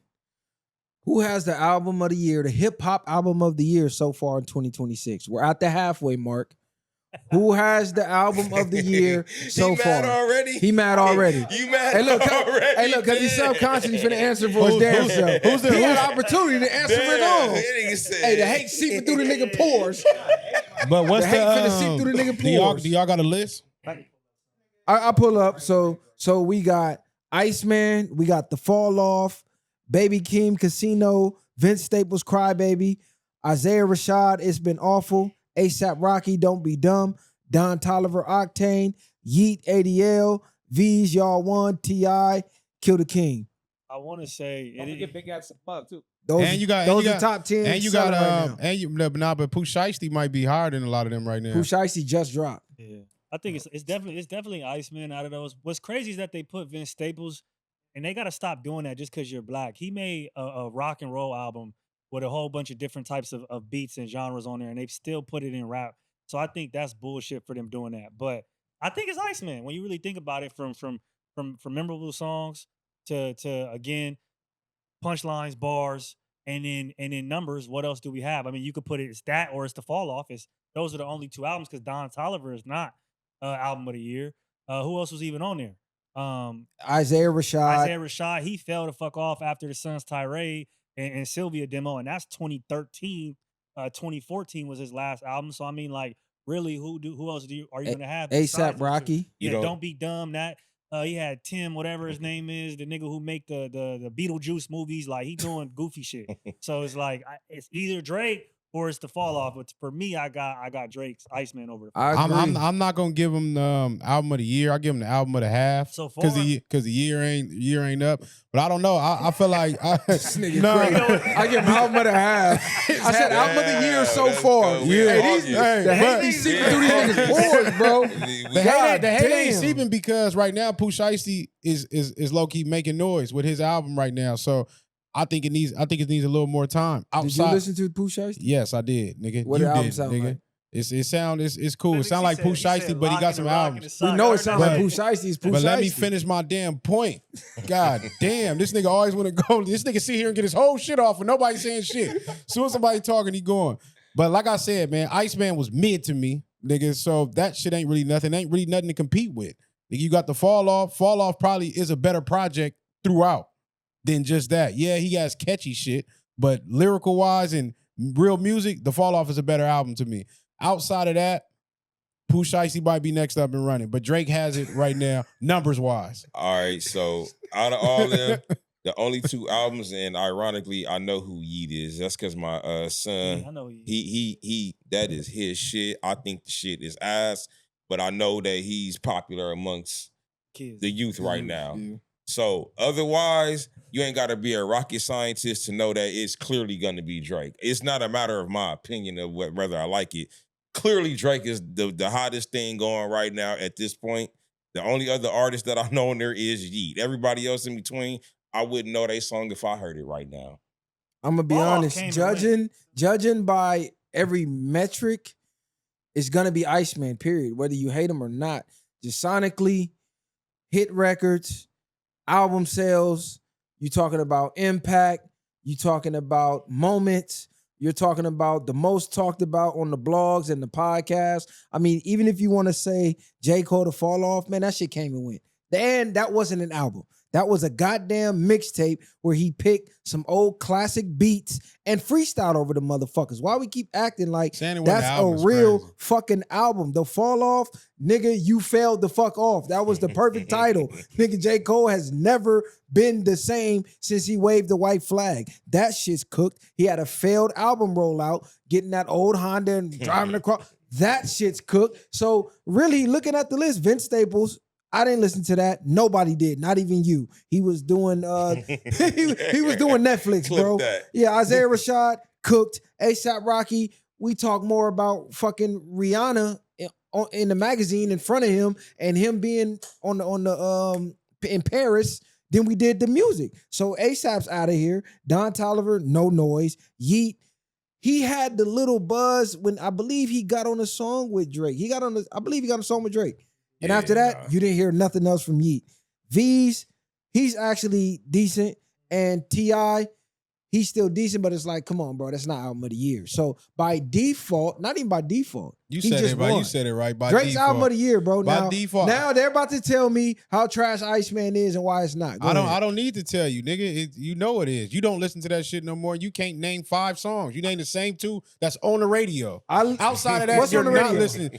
Nigga, you know what's on, No, the, what's on radio. the radio? Nigga. They're the Shebang. same. Yeah, what's that in Janice? I don't even listen to Shebang. You listen to Janice. I And listen to that's it, Bees nigga. on the Table, Make Them Pay, Bees Lil on Birdie. the table. Bees, that shit trash. Shit fucking ass. Ain't nobody listening to that That bunk shit's ass actually shit. hot. But regardless of that, nigga, I don't care, nigga. You just want the Drake Glazers to sway your way. Why would I want But you're anybody not to sway listening my to way? that, nigga. Neither one of you niggas is naming 5 songs off I that listen to shit. Iceman more than everything on this list. Man, this nigga crazy. Oh, it don't matter, nigga. None of this, all the music right now is trash. But like I said, give some more time. Pooh Shiesty is probably got the hottest thing right now. He trying to get the Pooh Shiesty Glazers I'm not. on his side because he just was telling me the other day, man, I don't even know how niggas going crazy over this Pooh Shiesty shit. I had to listen to it. Y'all listen to it more than once. Now he in front You of gotta the listen to it camera. more than once. He in content Hey, mode. but why Capping ass why nigga. we?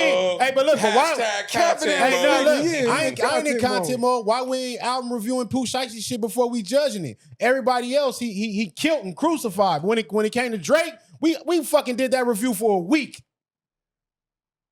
Y'all know we did. Who nigga. got album of the year? Ice Cube, West Side Connection. As of right now, This nigga crazy. listen, he got it.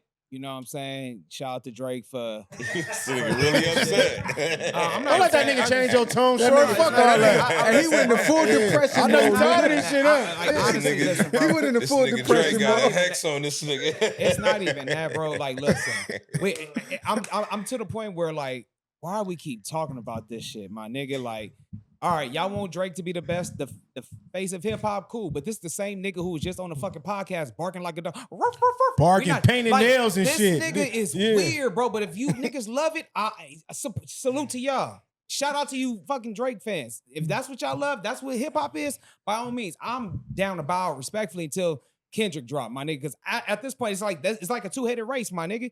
There is no more hip hop. It's either we waiting on Drake or we waiting on Kendrick, my niggas. But it don't matter though, my nigga. It's to the point now, nigga. We can't appreciate any more hip hop because it's not Drake. It's not Kendrick. That's just where it's at right now. But I'm gonna tell you this right now. I did fuck with X the Plug, the 6WA album.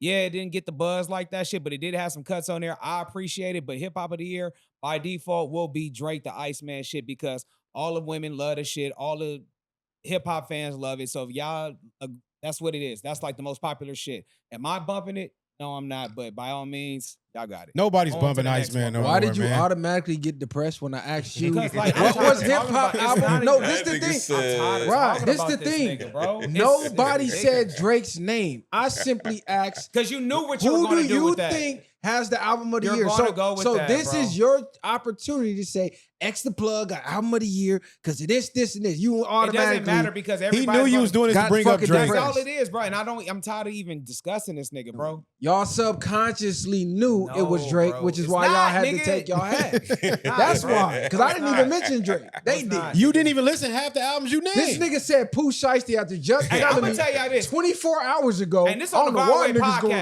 This crazy. nigga great the Drake album on himself. That nigga played it so much where he forced himself to like it.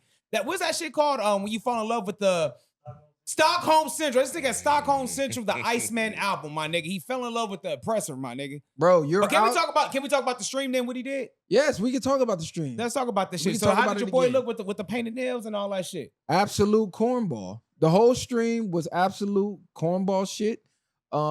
It was.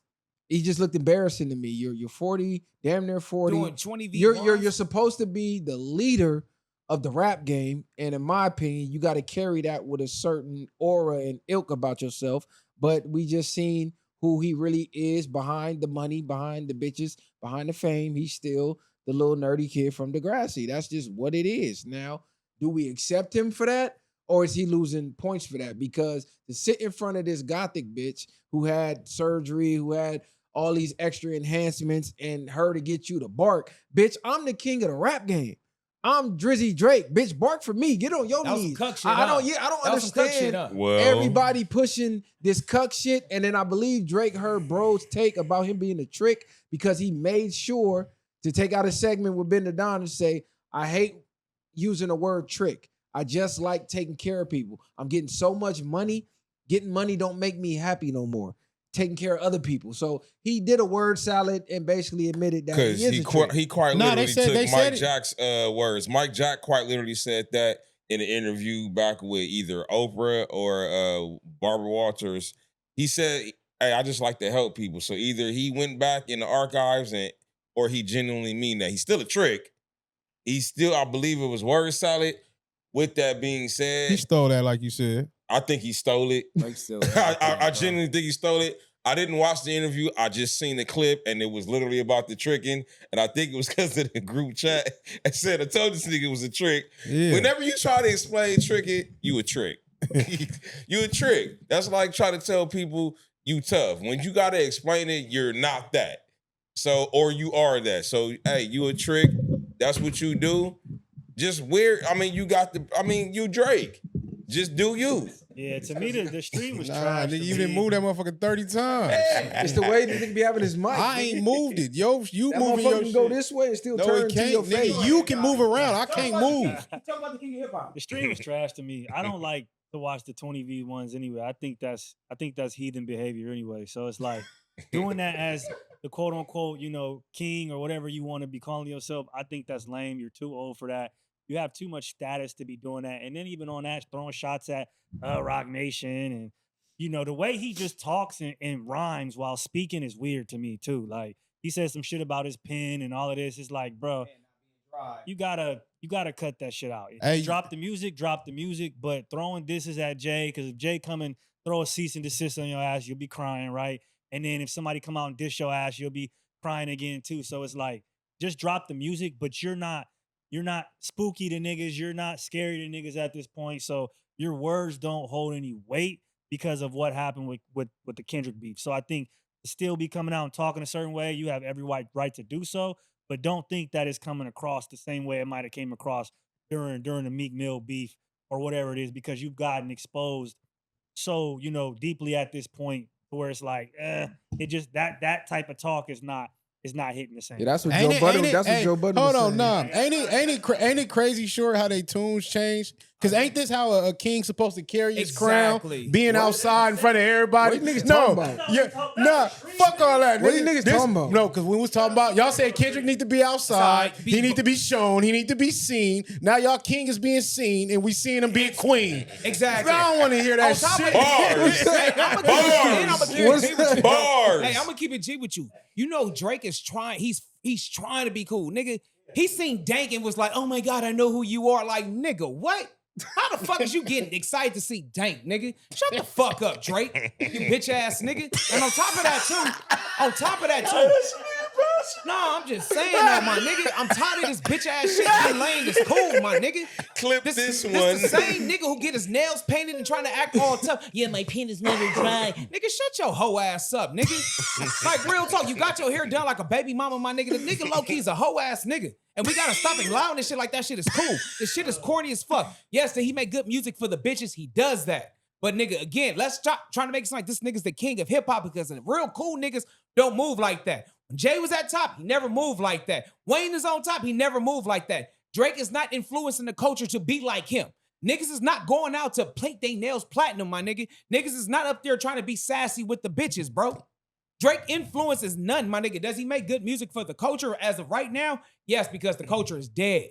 The hip-hop culture is dead. So Drake, you're the king of the dead right now. Cool. Shout out to Day of the Dead, nigga. You should celebrate your shit November 1st, nigga, since you want to be the king so much.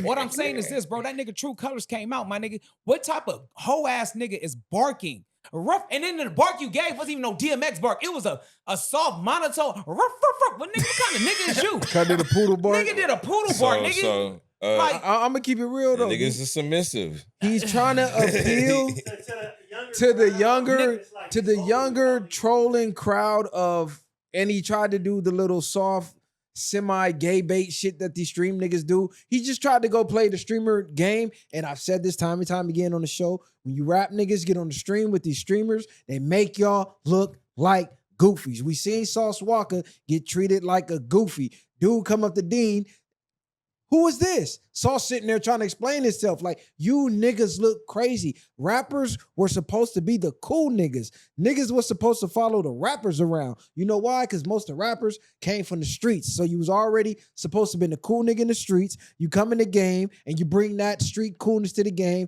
and niggas supposed to look up to you. Now y'all chasing the nerds around and validating these niggas because streaming is the new wave. Ray J, what the fuck are you doing, bro? You going out beyond sad, nigga. How many legends we done seen get on these streams and go out beyond sad? The only person I've seen get on the stream and still look semi-decent was Mark Wahlberg, because he was checking all that shit at the door. Nigga, calm down. What you talking about hugging and all that? Nigga, Mark Wahlberg, Dan's been smacked the nigga. Yeah, Y'all forgot he's Marky Mark. He from Boston. But then that's the thing. Mark still got some sauce about himself. He could tell he was frustrated. But I like to think like Drake is more like the streamers than not. He did That- hate, that Mark no, Wahlberg did hate but- crimes. nah, though. but what I'm saying- He did. All right, He regardless did some of racist that, shit. what I'm saying is Drake is actually in his element. He's more like the streamers. That's the real him. The thing is, he was able to play the greatest role as a hip hop star all these years and make hits, and he fooled everybody. You know what I'm saying? So Exactly, yeah. now he was able to do that, because if he would have did what he was doing now, showing a lot of that displaying in that 20 years, area, 15 years ago, he wouldn't even have be made it here. to where he was at. Yeah. So Pete, That's true. I don't know what the term is, but when artists and they developing them, their image and whatnot, Artist development. all this, okay, so all we seen was a character. As he just said, this is who he really is, the geek. If I dress you up, you might have the talent, but there's an aura, an energy, as you stated. The cool, you can dress that up. And so you seen the dressed up version. He was around Wayne, Baby. He was around the right people. So, hey, who's to know who you brung around? You know, he's an actor too. They sit back, they watch. He can mimic. But who you really are is gonna always come to light. And that's all you're seeing. You've been seeing this. People who has been around him have said this. The problem is, when we talked about being genuine or disingenuous, you was already hating on the nigga. You're telling the truth, but you was already hating. And so he's lived off of that. But full frontal, he's showing at this point, this is just who you are. You're a lame. You just a lame nigga with money. And all money does is help you to be who you really are. Hey, so this one topic we gotta talk about. No. Oh, you want Are you guys familiar with Young Pharaoh? Young Pharaoh was like the leader of the young YN conscious community. He had a huge following. He should be out on the streets debating. Dude was damn near a motherfucking genius. He literally dropping knowledge. If you got your third eye open, you into the conspiracy theories, you know the work of Young Pharaoh. Well, over the past couple years, he's had a rocky road. He said he got abducted by aliens. He said his ex drugged him. CIA got to him, MK ultra'd him, all type of shit. Well, recently, he popped back up on the scene after disappearing for a while, and he's been doing a lot of homo-esque, LGBT-esque type shit, the same way that Nature Boy was right before he got cracked. And people are saying that he got the divine, feminine, feline energy. He was at the nail shop on video saying a lot of gay shit, and then he went and got cat nails, literally like Catwoman, like this long, painted them leopard. He's online twerking, stripper pole. He just complete 180 from who he was. Do you guys think he's playing the algorithm? Do you guys think he got MK ultra'd? Or do you guys think this was a part of his deal because he was on a RICO with a bunch of Crips allegedly for some murders, and he was the only one that beat the RICO, and they saying this was a part of the deal. They was going to use him, push certain agendas. Hey, yeah, you gonna go be their hero, and then when we flip the switch, nigga, we flipping the switch. Did he beat it or did he tell? I don't know if he told. Yeah. What I'm saying is, the rumor is they came to him with this deal. Look, we're gonna make you famous.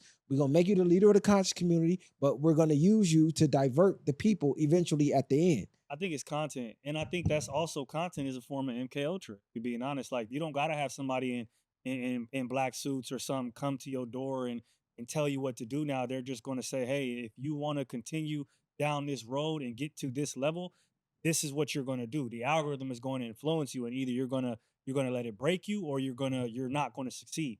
So I think that for me personally, the way he was speaking in the past, I just think that at some point it did not reach where he wanted to reach. And so I think me personally, I think he's playing content games. I think he said, you know what? This is the route I'm going to take. I'm going to go viral. He's seeing people like Ray J and others not do it to that extent, but they're doing it and they're getting a lot of publicity and notoriety for it, and it's working for them, regardless of what we think or not. So for me, I think it's a content game. When you coming out here, you talking about your third eye and issues in the black community, it can only go so far. There's certain people who are able to take it to the next level, but I think that again, the algorithm it gets heavy and it's going to break you. And when you see that every day, I think he just said, you know what, fuck it, I'm a play ball. If I can't beat him, I'm gonna join him. And I So think It's an it's extreme. disappointing to me. I really believe something either happened to him or like you said, it's a deal. But it's really just disappointing. I hate to see it because I'm done with the nigga. He's cooked. I've been done with him for years, but it's just like I can't get with that. And it's really to a point where you see him.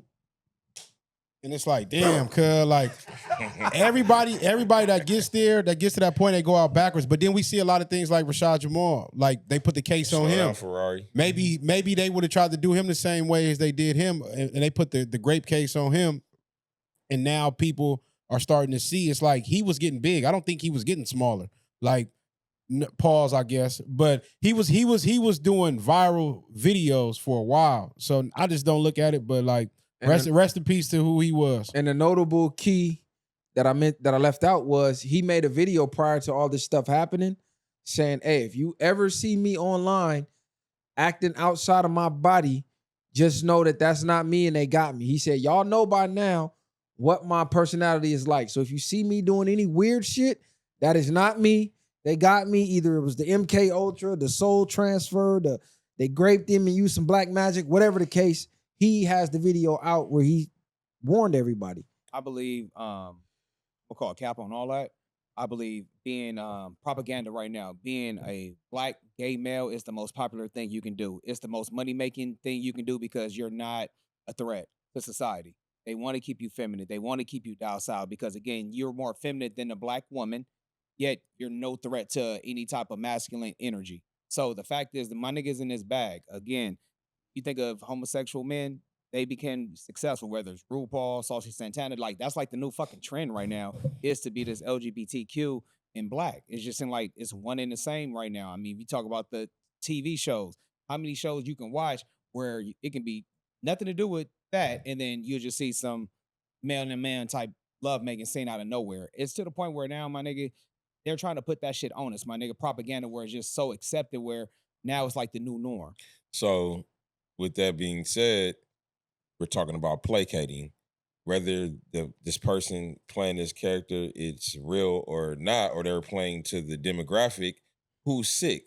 The demographic or the person that's placating, or both? Because you can only placate to a demographic that's there.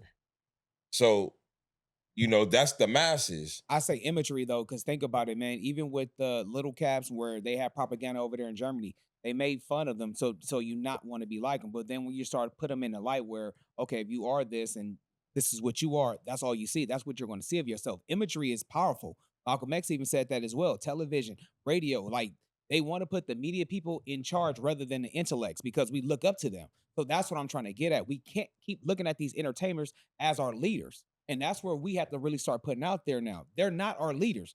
The entertainers are not our leaders. It's the intellects. But we don't want to give the intellects the shot because they don't have the looks. They don't have the appeal. They don't have the swag or anything like that.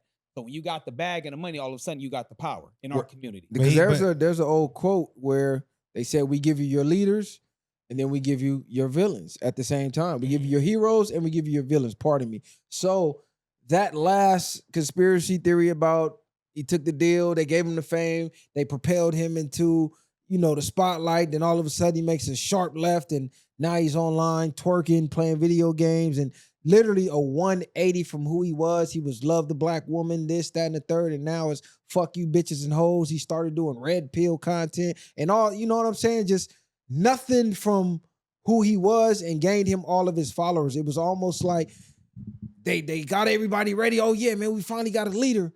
The new leader of the revolution, popped the bubble.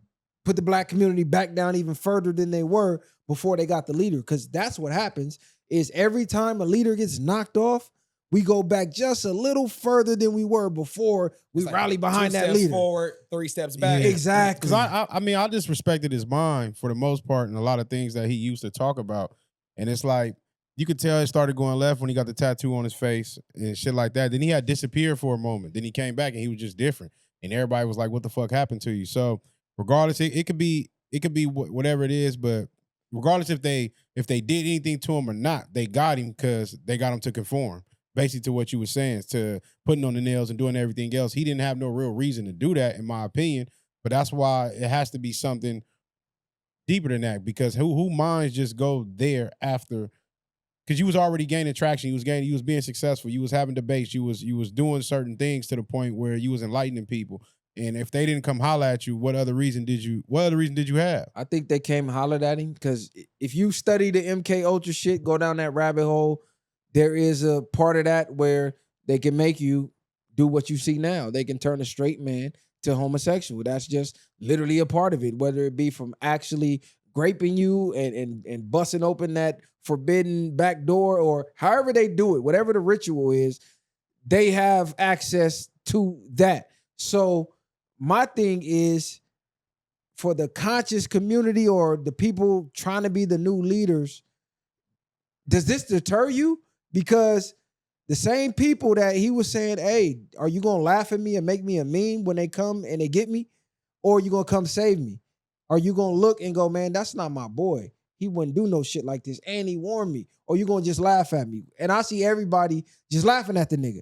Ain't nobody coming to save him. Ain't nobody like, hey, they got cuz or let's figure this out. It's, oh, this gay ass nigga, this woo. Like he's literally become the meme. So at what point do people be like, man, fuck this leader shit? Well, I'm saving for what? Because when they get me, you niggas gonna laugh at me and call me dumb. I just think, but how many examples do we have of somebody like him? Because it's like countless. No, not countless. I didn't because I mean a lot Malcolm of niggas. X. Malcolm X got knocked off, and when nobody did nothing. I know, Well, but this I'm is a saying, modern but day no, lynching this is I know, but Bingo. this is my point. Regardless, if you saying modern day lynching, it's like it's a lot of truth tellers out there that what's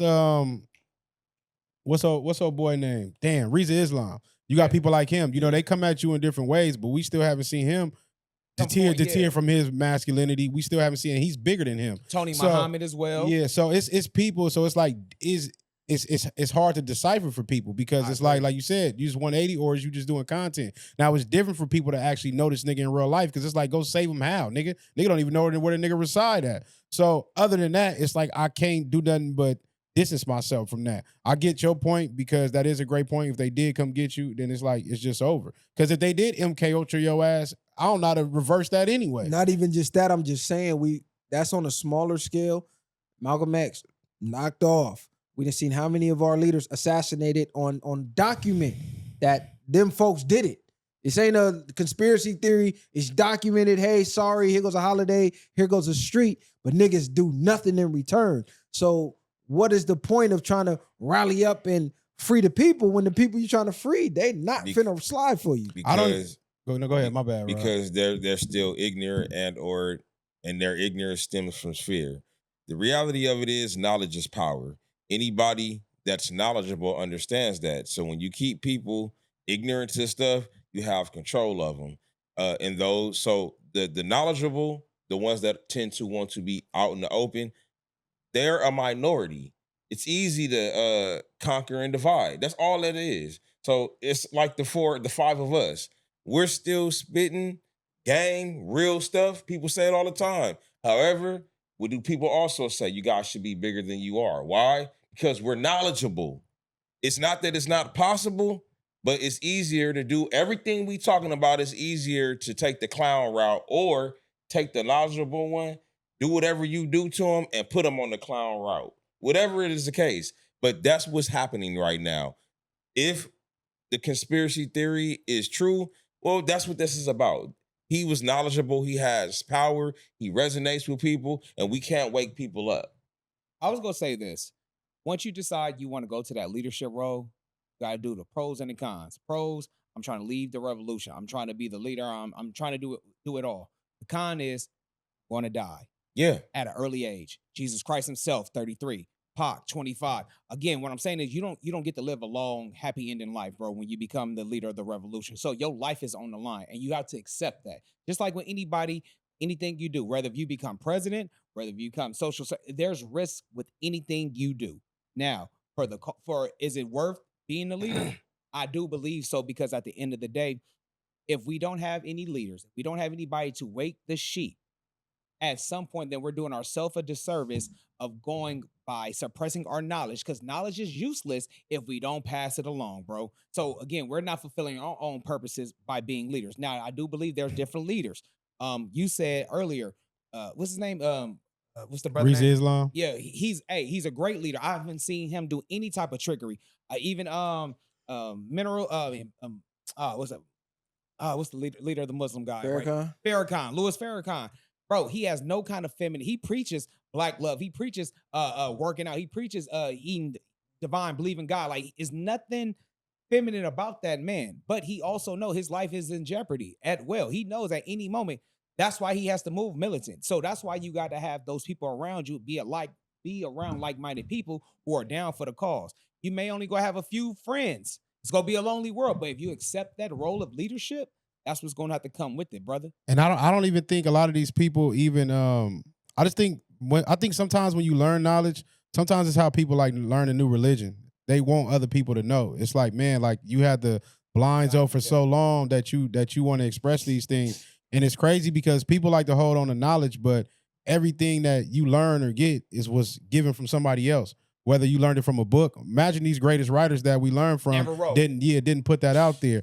And then and living is about evolution. It's about change. It's about us making the next generation better than us, evolving better than us. So I think that's why you got to have a certain stance. And like you said, I like that you've been cooking today. But that Nipsey lyric where he said, faced with this decision, it's a funny feeling. Knowing when you tell the truth, they're going to come and kill you. So I just think that type of shit, yes, it's a lot of truth behind that. And you just got to be prepared for whatever comes with that because they have a design program and they want to control it the way they want to. And if you going against that, it's literally like the agents in the Matrix. When Neo was trying to wake up and he started knowing shit, it's like, nigga, go shut this nigga down. And the agents was coming from all over. So now the agents just come in different forms. Nah, I get y'all. We got more topics, but we can end it here. Sure. Well, I still got to edit it and all that and shit like that. And we can get back in. We can come right back in this weekend. Got a couple more questions, but all right, for sure then, man. I'm work tomorrow, man. It's up. Well, look. What else you All got, right, man. Varware, no way, man. Yeah. V-Ware, no way, man. Because I got 2 episodes. We still got the one we did with Kali the other day. I never dropped. Praise God. Yeah. Hey, real life happening. I was gonna say no, but no. This is a quick one though. Have y'all been checking out the Fight Land, the new 50 Cent show yet? Yeah, I just got it. I just got it too. It's kind of decent. Hey, I ain't gonna lie. Them British actors, they holding it down right now. It's on, what is it on? With network? Showtime, I think. Yeah, whatever. Right, like Raising Kanan is on. And hey, R.I.P. Raising Kanan, Uncle Marv, man, Rock. Hey, y'all did y'all thing on that show, man. I did y'all shit, man. But you know. Hey, look, man, Varware, no way. Keep us in the algorithm. We back flooding y'all. You feel me? On God and all the heavens. And y'all got any final words, man? Hey, Motivated Messiah got something. Hey, Mississippi, wake y'all game up, man. I wanted to get into that, but I ain't want to end this lighthearted episode on a deep topic like that. But, man, there's a lot going on. There's a lot of people getting lynched out there, and I ain't heard enough of y'all sliding or doing nothing. I don't know if they got a hex over niggas. I don't know what's going on, bro. And the ages is getting younger and younger and younger. Y'all are clearly being targeted. The folks out there are clearly all in on it, allegedly, from the coroners to the people doing the autopsies from the top to the bottom. They organized. Y'all niggas gotta wake y'all game up, man. They say history repeats itself, viral. It's blood on the leaves out there, man. Wake y'all game up. What's they say? Strange fruit. Billie Holiday. It's looking nasty. Hey, listen to that song, y'all. By the way, no way. Praise God. Ain't no handouts, I did it from the ground up. In the streets, thugging hardest where they found us. Got a problem, nigga, watch my troopers mount up. My bitches bang too, and you a lame though. You niggas ain't outside, yeah, we came through. You want your lights up, we put you on the shade.